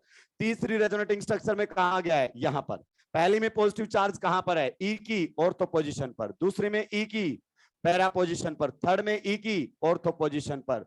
ये जो बनकर आया है भाई लोगों, इसे ही बोलते हैं सिग्मा कॉम्प्लेक्स। आधी से ज्यादा जनता ये नहीं जानती कि इसको सिग्मा कॉम्प्लेक्स बोलते क्यों है, क्योंकि इलेक्ट्रोफाइल ने सिग्मा बॉन्ड बनाया है। क्या बनाया यहां पर? Sigma bond. इसे सिग्मा कॉम्प्लेक्स का नाम दिया जाता है। इसी को ही अगर अपन बात करना चाहें एरिनियम आयन का नाम दिया जाता है। इसी को अगर अपन बात करें तो वीलैंड इंटरमीडिएट बोल दिया जाता है। क्या बोल दिया जाता है? Wieland intermediate. ये हमारे सामने है। मैं बार बार सिग्मा कॉम्प्लेक्स का नाम, complex is a carbocation. Sigma complex is a carbocation. Sigma complex क्या है? मात्र एक कार्बोकेटाइन है। नीट 2017 ने यहां से क्वेश्चन पूछा था। नीट 2017 ने stability of sigma complex, JEE mains ने यहां से क्वेश्चन पूछे हुए हैं। क्योंकि हम ये सारी बातें पढ़ते ही नहीं है। हम बस एक बात पढ़ लेते हैं, इलेक्ट्रॉन डेंसिटी प्लस आर वाले ortho para directing, plus H वाले ortho para directing, minus R minus H वाले मेटा डायरेक्टिंग। धनाधन क्वेश्चंस। लेकिन वो उसकी दिलचस्पी नहीं है इसके अंदर। अब अपने पास अलग अलग सिग्मा कॉम्प्लेक्स हो, ध्यान से सुनना। कई बार इसको ऐसे लिख दिया जाता है तभी सॉलिड लाइन से, कोई फर्क पड़ने वाला नहीं है। ये है E, ये है H। यहां पर कैसा चार्ज रहेगा? बीच में लिख देता है पॉजिटिव। ये पॉजिटिव चार्ज है। अगर इसके ऊपर कोई इलेक्ट्रॉन लगा दूं तो बताइए को स्टेबलाइज करेगा कि destabilise? Electron donating group carbocation को स्टेबलाइज करते हैं कि डिस्टेबलाइज? और ज्यादा स्टेबलाइज कब होगा? जब वो कहां पर होगा? E की ortho back bonding plus R से। क्लियर? तो ये हमारे सामने सिग्मा कॉम्प्लेक्स है। फिर ऐसा सिग्मा कॉम्प्लेक्स जिसमें कोई भी ग्रुप ना लगा हो, इस चार्ज दिया है। यहां पर H है और यहां पर कौन है? E। और फिर वो सिग्मा में कैसा ग्रुप लगा दिया है आपने? इलेक्ट्रॉन विड्रॉइंग ग्रुप लगा दिया है। ये है E, ये है H। यहां पर पॉजिटिव चार्ज। अगर आपने इलेक्ट्रॉन विड्रॉइंग ग्रुप लगा दिया है then that group will destabilize the carbocation and sigma complex is just a carbocation. है ना? ये सारे क्या हैं? सिग्मा कॉम्प्लेक्स है। यानी कि ये कार्बोकेटाइन हमारे सामने बने हुए हैं। अगर सोचिए यहां पर कोई प्लस आर वाला ग्रुप होता भयंकर, या फिर यहां पर कोई प्लस आर वाला ग्रुप होता भयंकर स्टेबलाइज करता, या फिर यहां पर कोई प्लस आर वाला ग्रुप होता भयंकर स्टेबलाइज करता कार्बोकेटाइन को। और जितना ज्यादा स्टेबल कार्बोकेटाइन बनता रिएक्शन उतनी क्या होती? फास्ट। तो ये रिएक्शन का पहला स्टेप है। कौन सा स्टेप है? फर्स्ट। बताइए फर्स्ट स्टेप के अंदर क्या हुआ है? Addition of electrophile and formation of carbocation. उस कार्बोकेटाइन का स्पेसिफिक नाम क्या दे दिया है? Sigma complex. कार्बोकेटाइन इंटरमीडिएट बना है। यस। केटाइन का पहला काम बताइए। पूछिए इससे रीअरेंज करेगा क्या? रीअरेंज करेगा क्या? नहीं, ये रीअरेंजमेंट नहीं हुआ, राक्षस और रेजोनेंस हुआ है। दूसरा काम दूसरा काम कंबाइन विद न्यूक्लियोफाइल, दूसरा कंबाइन विद न्यूक्लियोफाइल, ये हमारे सामने इलेक्ट्रोफाइल है, यस। दूसरा काम अगर इसने कर लिया है कंबाइन विद न्यूक्लियोफाइल, तो न्यूक्लियोफाइल के साथ बॉन्ड बना लेगा, और न्यूक्लियोफाइल के साथ अगर इसने बॉन्ड बना लिया तो इसका एरोमेटिक कैरेक्टर परमानेंट चला गया, इसका एरोमेटिक कैरेक्टर क्या चला गया, परमानेंट। कौन सी रिएक्शन हो गई है, एडिशन। पहले स्टेप में कौन जुड़ा, इलेक्ट्रोफाइल, दूसरे स्टेप में कौन जुड़ा, न्यूक्लियोफाइल, एडिशन रिएक्शन, लेकिन एरोमेटिक कैरेक्टर परमानेंट गायब हो गया। बताइए तीसरा काम क्या होता है कार्बोकेटाइन का, तीसरा काम एलिमिनेशन। अगर ये एलिमिनेशन करेगा तो केटाइन में एलिमिनेशन कैसे होता है, बाजू वाले sp3 कार्बन से H हटाता है, तो ये कार्बोकेटाइन है, यस। यहां से किसको हटा देगा, H को, इस H को ये न्यूक्लियोफाइल हटा के ले जाएगा बेस बनाकर, हमें उससे कोई लेना देना नहीं है। अगर ये हट गया तो वापस से किसकी फॉर्मेशन हो जाएगी, डबल बॉन्ड की, और डबल बॉन्ड की फॉर्मेशन हो गई तो आप बताइए क्या इसका एरोमेटिक कैरेक्टर वापस लौट के आ गया है, यस। बताइए बेंजीन कौन सा काम करे, न्यूक्लियोफाइल के साथ एडिशन करे या फिर ये एलिमिनेशन करे, एरोमेटिक कैरेक्टर क्या जाएगा वापस, इसका मतलब ये वाला काम ये नहीं करेगा। कौन सा करेगा, एलिमिनेशन। ये स्टेप स्लो होगा कि फास्ट होगा, fast. Gain of aromaticity is a fast step, that's a very simple reaction. वापस ध्यान से सुनो, स्टेप नंबर 1 में इलेक्ट्रोफाइल जुड़ेगा, कौन बनेगा, carbocation, that will be the RDS of this chemical reaction. The formed carbocation is resonance stabilized. दूसरा step elimination, दूसरे स्टेप में क्या होगा, एलिमिनेशन। जिस कार्बन पर इलेक्ट्रोफाइल आकर जुड़ा था वही कार्बन पूरी रिंग में sp3, गौर से देखिए, वही कार्बन पूरी रिंग में क्या है, sp3, तो वहीं से H को हटाकर क्या बना दिया जाएगा, डबल बॉन्ड। आप देख सकते हैं E plus is replacing H plus, hence reaction is substitution, hence reaction is substitution. It's a very simple reaction. अगर RDS में इसकी बात करें तो न्यूक्लियोफाइल का काम कर रहा है, किसका काम कर रहा है, nucleophile. More will be the nucleophilicity of benzene, fast will be the reaction. Nucleophilicity same आ गई, क्या चेक कर लेंगे, स्टेबिलिटी ऑफ कार्बो, परेशान होने की जरूरत नहीं, छाप ही आगे बढ़ूंगा। क्या हो गया,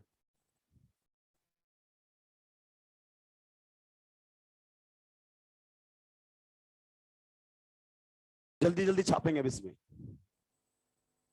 सिग्मा कॉम्प्लेक्स वाली सारी कहानी बता दी है भाई, ये जेई में आया हुआ क्वेश्चन है, बच्चों को समझ में नहीं आता हो क्या रहा है।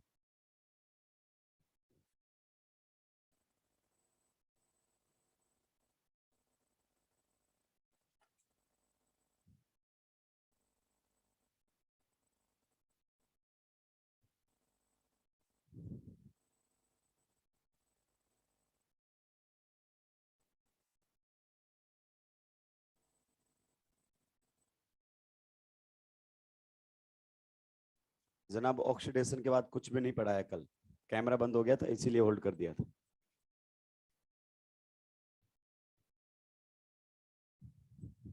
हाँ,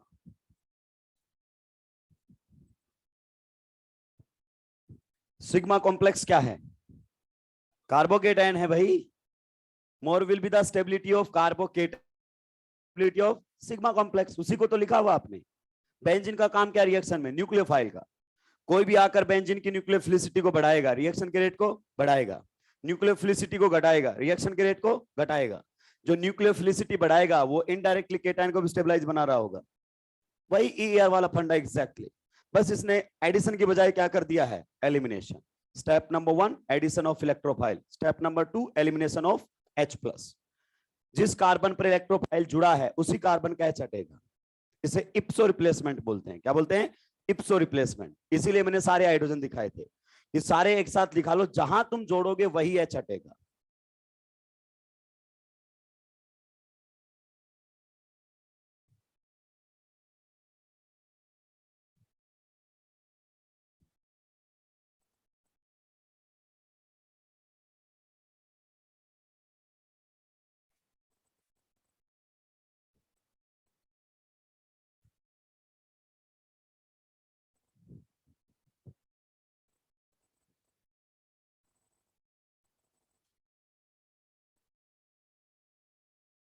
जल्दी जल्दी सुलटा देंगे आप। इसके क्वेश्चंस एनसीईआरटी में कुछ तो +1 के एनसीईआरटी ने दिया है, बहुत सिंपल दिया है, सीधा हेलोजिनेशन, नाइट्रेशन, सल्फोनेशन, फ्रीडग्राफ अल्काइलेशन, खत्म। लेकिन फिर उसने चैप्टर वाइज बात की है, जैसे alkyl halide chapter, aryl halide में, तो एराइल हैलाइड में क्लोरोबेंजीन की रिएक्शंस दी हुई है, फिनोल में फिनोल की रिएक्शंस दी हुई है, बेंजल्डिहाइड वाले में बेंजल्डिहाइड की रिएक्शन दी हुई, चैप्टर वाइज तोड़ दिया है फिर उसने। हर चैप्टर के आखिरी में एक रिएक्शन आती है, एरोमेटिक इलेक्ट्रोफिलिक सब्स्टिट्यूशन, क्योंकि वो रिएक्शन बेंजीन की है, उस ग्रुप का तो केवल डायरेक्टिंग नेचर होता है। सुलटा दिया है क्या? अब एक बात पर थोड़ा सा दिमाग पर जोर डालो, थोड़ा सा दिमाग पर जोर डालो। जब तक बेंजीन पर कोई ग्रुप नहीं है, कौन सा हाइड्रोजन हटाओगे? कोई हाइड्रोजन हटा सकते हैं। अगर आप यहां पर जोड़ देते तो ये हट जाता, यहां पर जोड़ देते तो ये हट जाता। कोई भी हाइड्रोजन हट सकता है बेंजीन का, इनके अंदर कोई डिफरेंस नहीं है। लेकिन जब कोई ग्रुप आ जाएगा तो फिर उस केस में मेजर प्रोडक्ट अलग अलग बनने लगेंगे, फिर हमें हाइड्रोजन सोच समझ के हटाना पड़ेगा। जब तक बेंजीन पर कोई ग्रुप नहीं है, तुम्हारा मन करे उस H को हटाकर वहां क्या लगा देना, E, कोई फर्क पड़ने वाला नहीं है। लेकिन जैसे ही कोई ग्रुप आएगा तो मामला फैलने लगेगा। आप बता सकते हैं रिएक्शन को रेट को लेकर, रेट ऑफ रिएक्शन को लेकर आपका क्या कमेंट रहेंगे? Rate is directly proportional to RDS. कौन सा है ये, है कि नहीं आरडीएस के फॉर्मेशन? तो यहां पर हमारे सामने बेंजीन आएगा, yes. What is the role of benzene? It is behaving as a nucleophile, more will be its nucleophilicity, fast will be the reaction. तो बेंजीन आ रहा है, और कौन आएगा हमारे सामने? इलेक्ट्रोफाइल। अगर बेंजीन सेम कर दिया तो इलेक्ट्रोफिलिक नेचर के बढ़ने से रिएक्शन का रेट क्या होगा, बढ़ जाएगा। ये हमारे सामने आरडीएस है। Rate of reaction is directly proportional to this, यानी कि यहीं से मैं एक बात बोल सकता हूं कि rate is directly proportional to nucleophilicity of benzene. बोल सकता हूं कि नहीं बोल सकता हूं?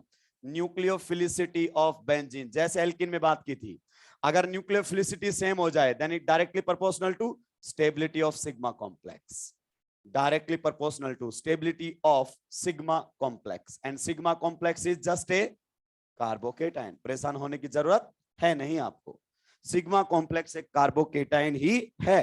तो कई बार वो पूछता है विच of the following will form stable sigma complex. जनता को पता ही नहीं सिग्मा कॉम्प्लेक्स होता क्या है। सिग्मा कॉम्प्लेक्स एक कार्बोकेटाइन ही होता है। सुलटा दिया है।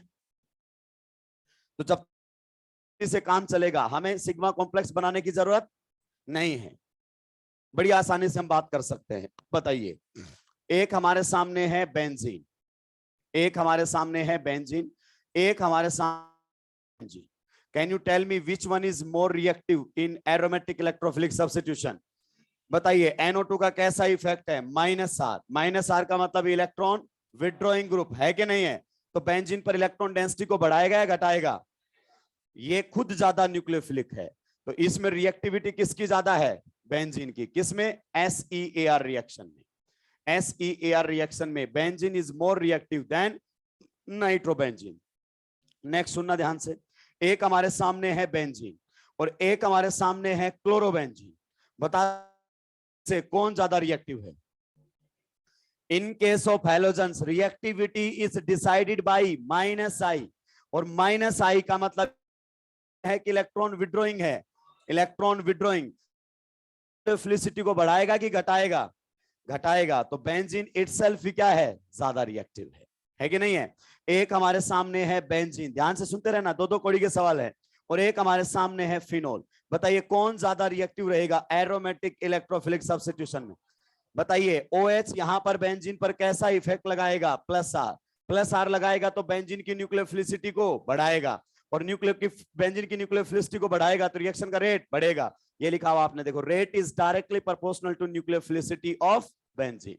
न्यूक्लियोफिलिसिटी ऑफ बेंजीन बेंजीन की न्यूक्लियोफिलिसिटी के डायरेक्टली प्रोपोर्शनल होता है। याद करो, थोड़ा सा दिमाग पे जोर डालो, दोनों पाई बॉन्ड में से आप बताओ आपने कौन से पाई बॉन्ड की रिएक्टिविटी ज्यादा बताई थी? सेकेंड। +R से डबल बॉन्ड की न्यूक्लियोफिलिसिटी बढ़ी थी ज्यादा, यहां पर केवल क्या है? +H। एग्जैक्टली वही मामला है। In this case, benzene is behaving as a nucleophile. More will be its nucleophilicity, faster will be the reaction.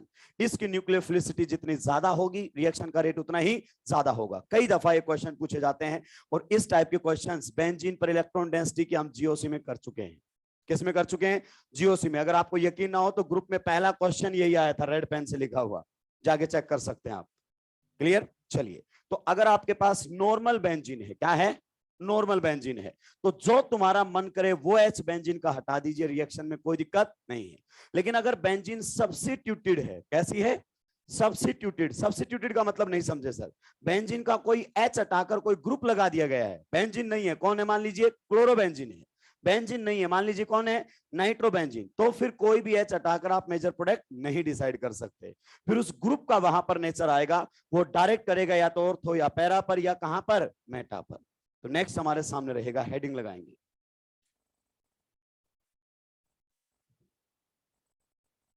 ये रिएक्शन कितने स्टेप में कंप्लीट हुई है, 2 स्टेप में। पहले में क्या हुआ था, एडिशन, दूसरे में क्या हुआ था, एलिमिनेशन। लेकिन ओवरऑल रिएक्शन कैसी है, सब्स्टिट्यूशन। पहले में एडिशन, दूसरे में एलिमिनेशन, लेकिन ओवरऑल रिएक्शन कैसी है, सब्स्टिट्यूशन। लिखिए SEAR रिएक्शन ऑफ जी, SEAR reaction of substituted benzene, SEAR reaction of substituted benzene, SEAR reaction of substituted benzene। substituted का मतलब बेंजीन पर कोई ग्रुप यहां पर लगाकर दिया जाएगा। SEAR reaction of substituted benzene, इसमें पहला पॉइंट लिखेंगे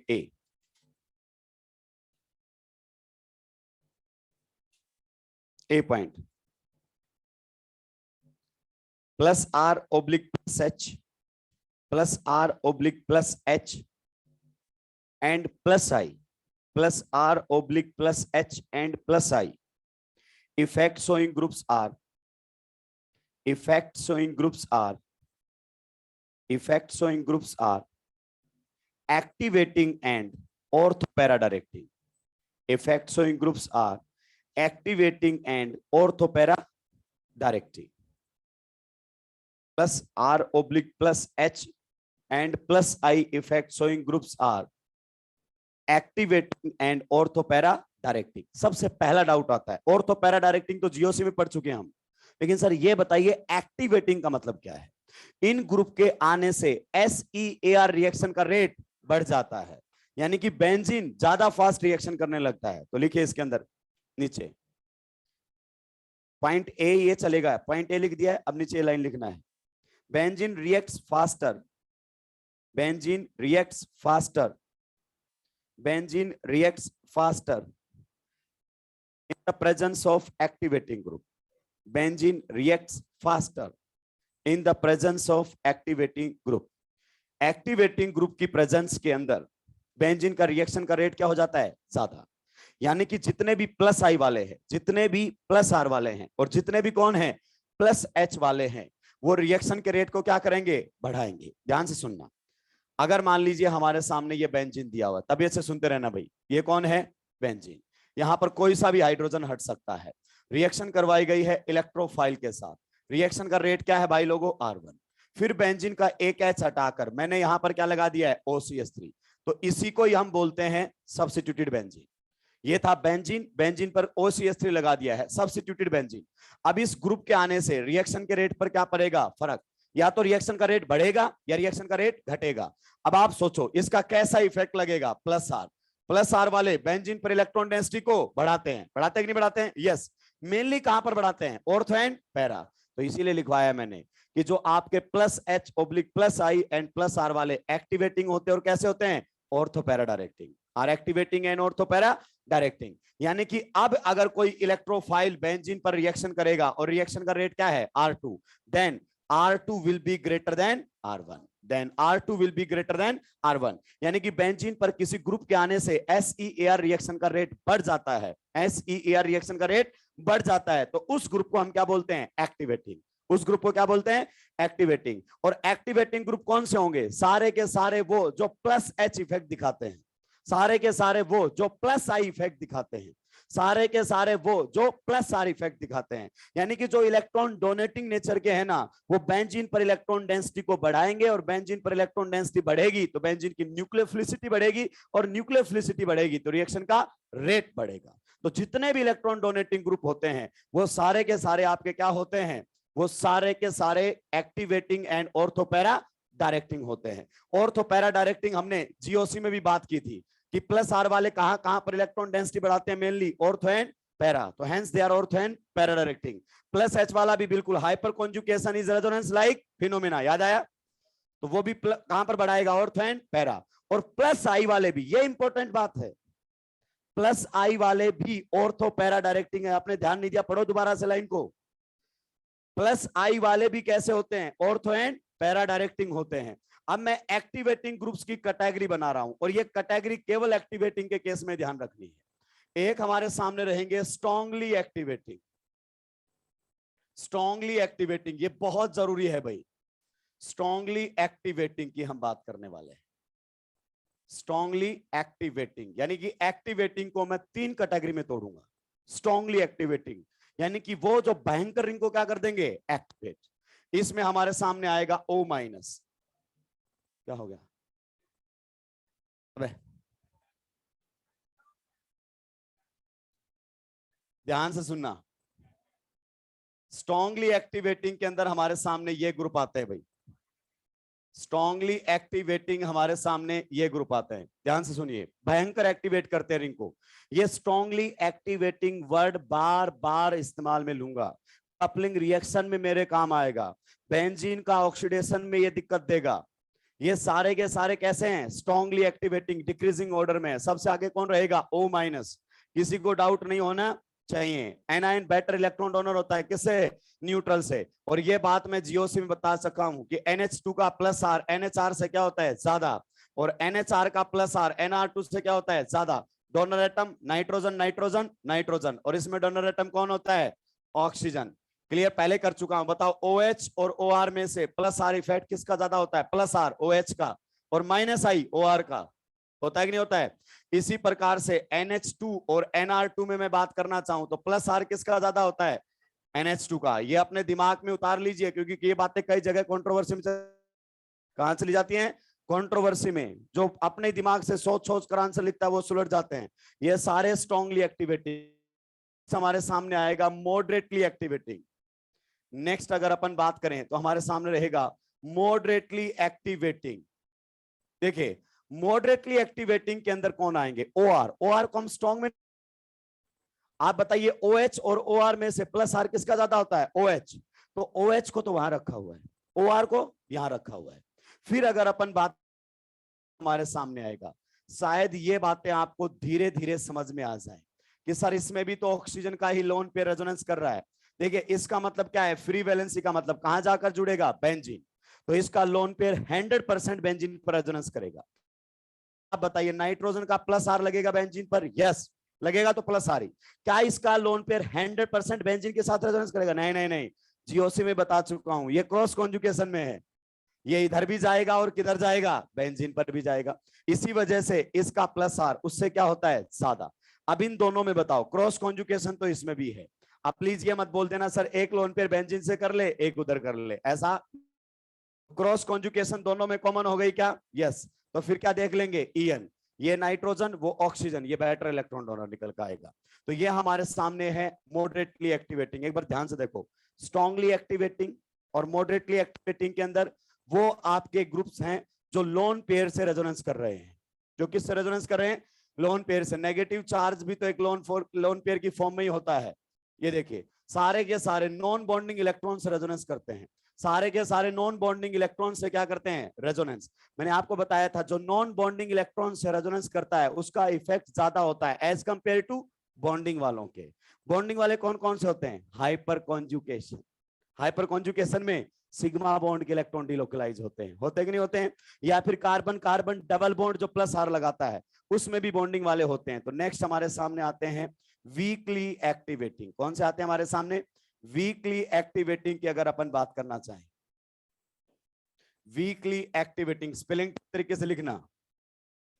इसके अंदर मैं कोई डिक्रीजिंग ऑर्डर नहीं लिख रहा हूं। बताइए CH3 का कैसा इफेक्ट लगेगा?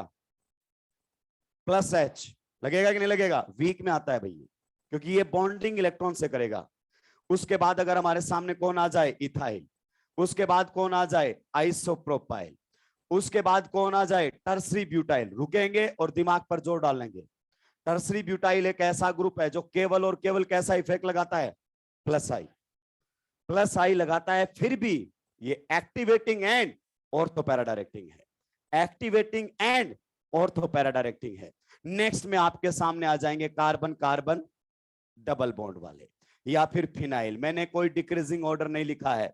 आप देख, ये जब रेजोनेंस करेगा तो पाई बॉन्ड इधर डिलोकलाइज होगा, बॉन्डिंग इलेक्ट्रॉन्स हैं।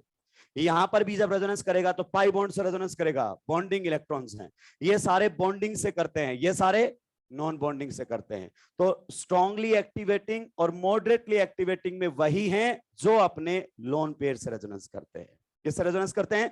लोन पेयर से रेजोनेंस करते हैं। आपको याद रखने में भी आसानी होगी, आपको ये पक्का याद होने चाहिए भाई, ये वाले स्ट्रांगली एक्टिवेटिंग कौन कौन है। कपलिंग रिएक्शन में, ऑक्सीडेशन में बहुत जगह ये मदद करेंगे। सुलटा दिया है क्या? अपना ब्रेक हुआ है क्या? 15 पे होगा अपना तो। चलिए सुलटाइए। देखिए आपसे कोई क्वेश्चन पूछा नहीं जाएगा, हालांकि कभी आप इनको रटते फिरो, क्वेश्चन आपसे नहीं पूछा जाएगा, लेकिन हमें पता होना चाहिए। ये एक प्रकार से आपको इलेक्ट्रॉन डेंसिटी भी बता देंगे बेंजीन के ऊपर कि किस में इलेक्ट्रॉन डेंसिटी ज्यादा है और किस में कम है। नीचे वाले में कोई ऑर्डर नहीं लिखा है मैंने, अपने हिसाब से डिक्रीजिंग मत लिख देना। कुछ लोग बाय डिफॉल्ट लिख देते हैं, फिर बाहर आगे बोलेंगे कि सर ये कैसे हुआ, मैंने तो लिखा है नहीं भाई, केवल 2 में ही ऑर्डर लिखा है मैंने।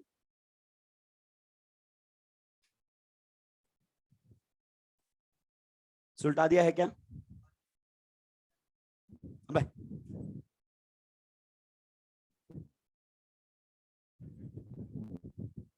सुलटाओ सुलटाओ। अभी देखो प्लस आर और प्लस एच वाले मेनली इलेक्ट्रॉन डेंसिटी को कहां बढ़ाते हैं? Ortho and para, hence they are ortho and para. Tertiary butyl को कैसे समझाओगे? सुलट जाओगे बेटा। तुमने तो जिंदगी में ये भी नहीं पढ़ा है कि प्लस आई वाले भी ऑर्थो पैरा डायरेक्टिंग होते हैं। तुम क्या पढ़ते हो? प्लस एच प्लस आर, क्योंकि पढ़ाने वाले को खुद को नहीं पता है। उन्होंने जहां से चीजें पढ़ी उनको लगता है बस प्लस आर और प्लस एच ही होता है, क्योंकि सारी बातें इलेक्ट्रॉन डेंसिटी नहीं समझा सकती। आप बताइए, सबसे पहले rate of reaction depends upon nucleophilicity, और जब न्यूक्लियोफिलिसिटी ना समझा पाए देन स्टेबिलिटी ऑफ, और यहां कार्बोकेटाइन कौन है?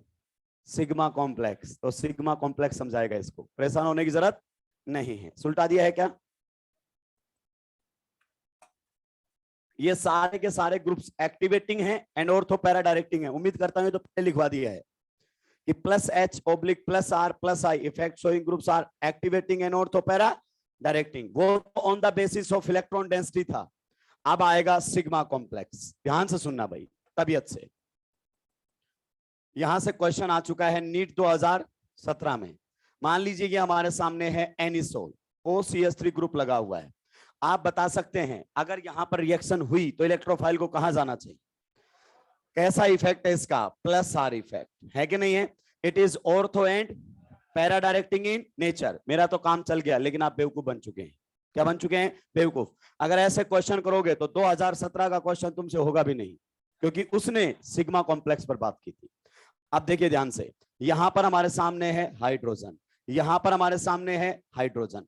आप जानते हैं जब इलेक्ट्रोफाइल आएगा तो H को हटाकर खुद लगेगा, या तो इस OCH3 के रिस्पेक्ट में ऑर्थो वाला H हटाएगा, या मेटा वाला H हटाएगा, या पैरा वाला H हटाएगा। सर यहां क्यों नहीं लिखा? ये भी ऑर्थो मेटा पैरा ही तो है।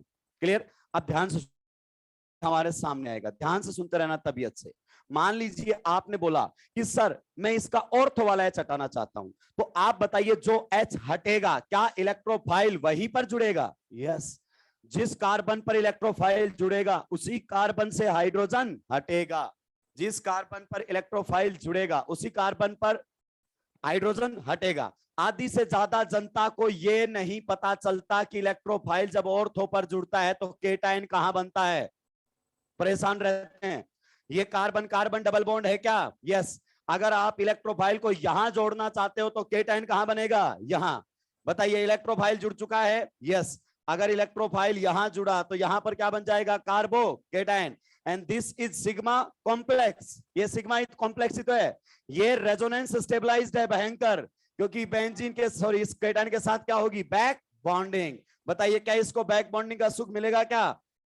तो ये लो केटाइन एक्सप्लेन कर रहा है कि ऑर्थो पर ही इलेक्ट्रोफाइल को जाना चाहिए, क्योंकि formed carbocation will be resonance stabilized. खतरनाक स्टेबल कार्बोकेटाइन यहां पर आपके सामने बनकर आएगा, यानी कि जो प्लस आर इफेक्ट इसका एक्सप्लेन कर रहा है वही सिग्मा कॉम्प्लेक्स बना रहा है। ये इलेक्ट्रॉन डेंसिटी से बता रहे थे, हम सिग्मा कॉम्प्लेक्स से बना रहे हैं। यानी कि इस H को हटा लीजिए आप, क्योंकि इस H के जोड़ोगे तो केटाइन हाईली स्टेबल बनेगा। अगले स्टेप में ये क्या करेगा, H हटा देगा, एरोमेटिक कैरेक्टर गेन कर लेगा। चलिए नेक्स्ट, मान लीजिए सर मेरा ऐसा में इलेक्ट्रोफाइल को OCH3 की तो मेटा पोजीशन पर जोड़ोगे तो इलेक्ट्रोफाइल यही मेटा पर जुड़ना चाहिए। अगर इलेक्ट्रोफाइल मेटा पर जुड़ेगा तो पॉजिटिव चार्ज कहां पर आएगा, पैरा पर। यही नहीं पता चलता है बहुत सारी जनता को, तो सुलझते रहते हैं कि सर ये इधर क्यों आ गया, क्योंकि तूने जिंदगी में कभी ध्यान नहीं दिया है। यहां पर अगर आपने इलेक्ट्रोफाइल को भाई लोगों कहां पर जोड़ा है, मेटा पर, यानी कि इस डबल बॉन्ड पर एडिशन करवा रहे हो। यस, इलेक्ट्रोफाइल इधर जुड़ेगा तो केटाइन कहां बनेगा, इधर। क्या यहां पर कार्बोकेटाइन की फॉर्मेशन हो गई है, यस। क्या ये कार्बोकेटाइन रेजोनेंस स्टेबलाइज्ड है, यस। अबे दो पाई बॉन्ड के साथ तो हर किसी में रेजोनेंस होगा, वो तो बेंजीन में भी हो रहा था। हमें देखना है इस OCH3 का क्या फर्क पड़ सकता है यहां पर। आप बताइए क्या ये रेजोनेंस करेगा, यस। पाई बॉन्ड आएगा इधर, पॉजिटिव चार्ज आएगा उधर। अगर ऐसा हमारे सामने हुआ तो बताइए आप पॉजिटिव चार्ज कहां पहुंच जाएगा, यहां पर। ये हमारे सामने है इलेक्ट्रोफाइल जुड़ा हुआ, ये कौन है, OCH3। क्या यहां पर पाई बॉन्ड है, यस। क्या ये फिर से रेजोनेंस करेगा, यस, रेजोनेंस करेगा, पाई बॉन्ड आएगा उधर, पॉजिटिव चार्ज उधर जाएगा। मैंने बोला था बेटा अगर रेजोनेटिंग स्ट्रक्चर नहीं बनानी आती है तो जिंदगी में परेशानियों का सामना करना पड़ेगा। बताइए क्या कहीं पर भी इसको बैक बॉन्डिंग का सुख मिला, ये केटाइन हम नहीं बनाएंगे, ये केटाइन हम नहीं बनाएंगे। मतलब ऑर्थो वाला H हटा लेंगे, मेटा वाला H नहीं हटाएंगे। मेटा वाला H को हटाकर कभी मेजर प्रोडक्ट नहीं बनाएंगे। आप जानते हैं ना, major product more stable cation से आता है, major product more stable cation से आता है। तो ये केटाइन तो स्टेबल है ही नहीं, क्योंकि उसमें ज्यादा स्टेबिलिटी, बैक बॉन्डिंग स्टेबलाइज था। चलिए सर एक बार मैं इसको पैरा पर और लगाना चाहता हूं। किस पर लगाना चाहता हूं, पैरा पर। अगर आप पैरा पर लगाना चाहते हो तो इलेक्ट्रोफाइल पैरा पर जुड़ेगा और पॉजिटिव चार्ज कहां पर आएगा, मेटा पर। ये हमें पता ही नहीं चलता है। जो क्वेश्चन आपको दिया हुआ उसमें बच्चों को यही डाउट आता है। यहां पर अगर आपने इलेक्ट्रोफाइल जोड़ दिया है तो यहां पर कैसा चार्ज आएगा, पॉजिटिव चार्ज। बताइए रेजोनेंस करेगा, यस। पाई बॉन्ड आएगा इधर और पॉजिटिव चार्ज कहां पहुंच जाएगा, पाई बॉन्ड के एंड टर्मिनल पर। यहां पर है H, यहां पर है E। क्या यहां पॉजिटिव चार्ज आ जाएगा, यस। बताइए क्या ये positive charge back bonding stabilize है, यस। आप बताइए इन तीनों केटाइन में से सबसे कम स्टेबल केटाइन कौन सा है, बीच वाला। तो कल वो बोलेगा ये सिग्मा कॉम्प्लेक्स है, 1 2 3। बताइए सबसे लीस्ट स्टेबल कौन सा है, बीच वाला, क्योंकि उसमें ऑक्टेट कभी कंप्लीट नहीं हो रहा है, कभी भी बैक बॉन्डिंग का सुख नहीं मिलेगा। यानी कि ये H हटा सकते हैं, यस। ये H हटा सकते हैं, यस। इन दोनों से और पैरा से मेजर आ सकता है, मेटा से मेजर कभी भी नहीं आएगा। ये हटा सकते हैं, नहीं हटाएंगे, ये हटा सकते हैं। बताइए आपका प्लस आर क्या बोल रहा है, इलेक्ट्रॉन डेंसिटी मेनली कहां पर बढ़ती है, ortho and para, hence it is ortho and para directing. Sigma complex क्या बोल रहा है कि इलेक्ट्रोफाइल जब ऑर्थो पर जुड़ेगा carbocation will be bonding stabilize. Electrophile जब पैरा पर जुड़ेगा carbocation will be back bonding stabilize. Meta पर जुड़ेगा, ऐसा कुछ होने वाला। तो सिग्मा कॉम्प्लेक्स भी तो वही बात कह रहा है। मैंने क्या बोला था कि nucleophilicity indirectly stability of carbocation का एक्सप्लेन करता है। किसको एक्सप्लेन करता है, स्टेबिलिटी ऑफ कार्बोकेटाइन। छापिए।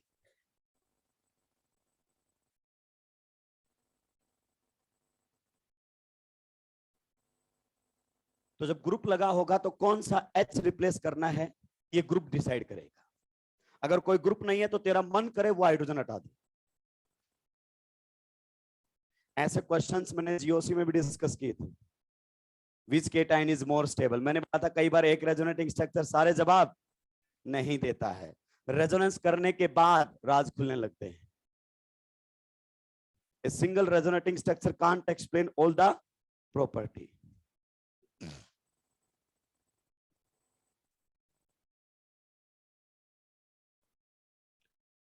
होता एक NH2 होता, बताओ कौन फास्ट रिएक्शन करता, बैक बॉन्डिंग कौन बढ़िया करता। यहां से बोल सकते थे NH2 का ज्यादा, न्यूक्लियोफिलिसिटी ज्यादा। यहां से बोल देते NH2 की बैक बॉन्डिंग बेहतरीन, एक ही बात है।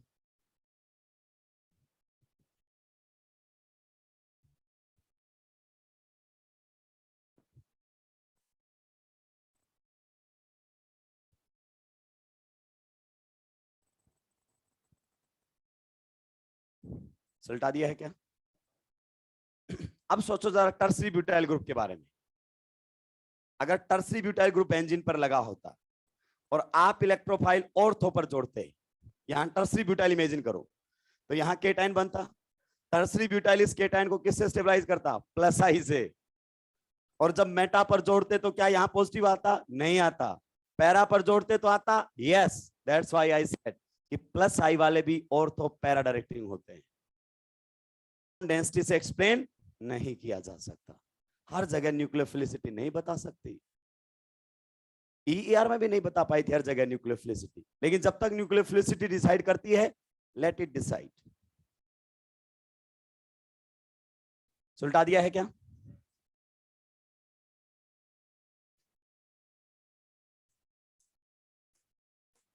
अब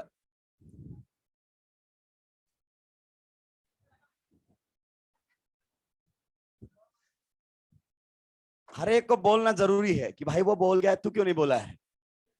अब आप बताइए, अगर मैं CH3 लगाता कैसा effect plus H, electron density को बढ़ाएगा, यस, रिएक्टिविटी को बढ़ाएगा। मेनली इलेक्ट्रॉन डेंसिटी कहां बढ़ेगा? Hyper conjugation is resonance like phenomena ortho and para. अब आपको खुद से एक्सप्लेन करना है इलेक्ट्रोफाइल कहां जाकर जुड़ता। इलेक्ट्रोफाइल यहां भी है, इलेक्ट्रोफाइल यहां भी है। इसी प्रकार से एक बार इसकी ऑर्थो पर जोड़ना है, एक बार इसकी मेटा पर जोड़ना है, एक बार इसकी पैरा पर जोड़ना है। बताओगे सबसे ज्यादा स्टेबल कब बनेगा? जब इलेक्ट्रोफाइल ऑर्थो एंड यहां जोड़ोगे तो केटाइन यहां बनेगा, सीधा हाइपर कॉन्जुगेशन 3 अल्फा एच से। और जब मेट पर जोड़ोगे तो पॉजिटिव चार्ज यहां कभी भी तुम भी जोर नहीं डाल रहे हो। जब मैंने आपको स्टार्ट पे पढ़ाया था तो पॉजिटिव चार्ज लिखा था ई की ऑर्थो पर, ई की मेटा पर, ई की पैरा पर। बताइए यहां पर पॉजिटिव चार्ज ई के रिस्पेक्ट में कौन सी पोजीशन पर है कि नहीं है? और ऑर्थो पर ही प्लस आर वाला लगा हुआ है, बैक बॉन्डिंग का सुख मिल गया। बताइए यहां पर ई पर है ऑर्थो, फिर कौन सी है? पैरा, फिर कौन सी है? और OCH3 कहां पर है ई के रिस्पेक्ट में? मेटा। आपस यहां से भी चीज एक्सप्लेन हो रही है, क्लियर? तो ट्राई करना है एग्जैक्टली ऐसे ही, और यही आपको टर्सरी ब्यूटाइल में भी बताना है, क्योंकि टर्सरी ब्यूटाइल के अंदर भाई लोगों हाई है नहीं, केवल कौन सा है? Plus I. और प्लस आई होते हुए भी इट इज पैरा डायरेक्टिंग। अगर स्टेटमेंट आ जाए ना कि plus I effect showing groups are ortho para directing, yes absolutely correct. सुलट जाओगे क्या? इलेक्ट्रॉन डेंसिटी से समझा पाओगे? नहीं। बताओ भैया तो प्लस आई लगाएगा, और प्लस आई सबसे ज्यादा ऑर्थो पर, फिर मेटा पर, फिर पैरा पर। लेकिन मेजर प्रोडक्ट कहां से देगा? या तो ऑर्थो से या पैरा से, और हर बार कहां से देगा? पैरा से, क्योंकि ऑर्थो और पैरा में भी ज्यादा कौन सा बनता है? पैरा। सुलटा दोगे इसको? चलिए 10 मिनट का ब्रेक लेते हैं, फिर मिलते हैं। 15 मिनट ज्यादा हो जाते हैं, ठीक है? तो जल्दी मिलेंगे शार्प 15 मिनट्स के बाद।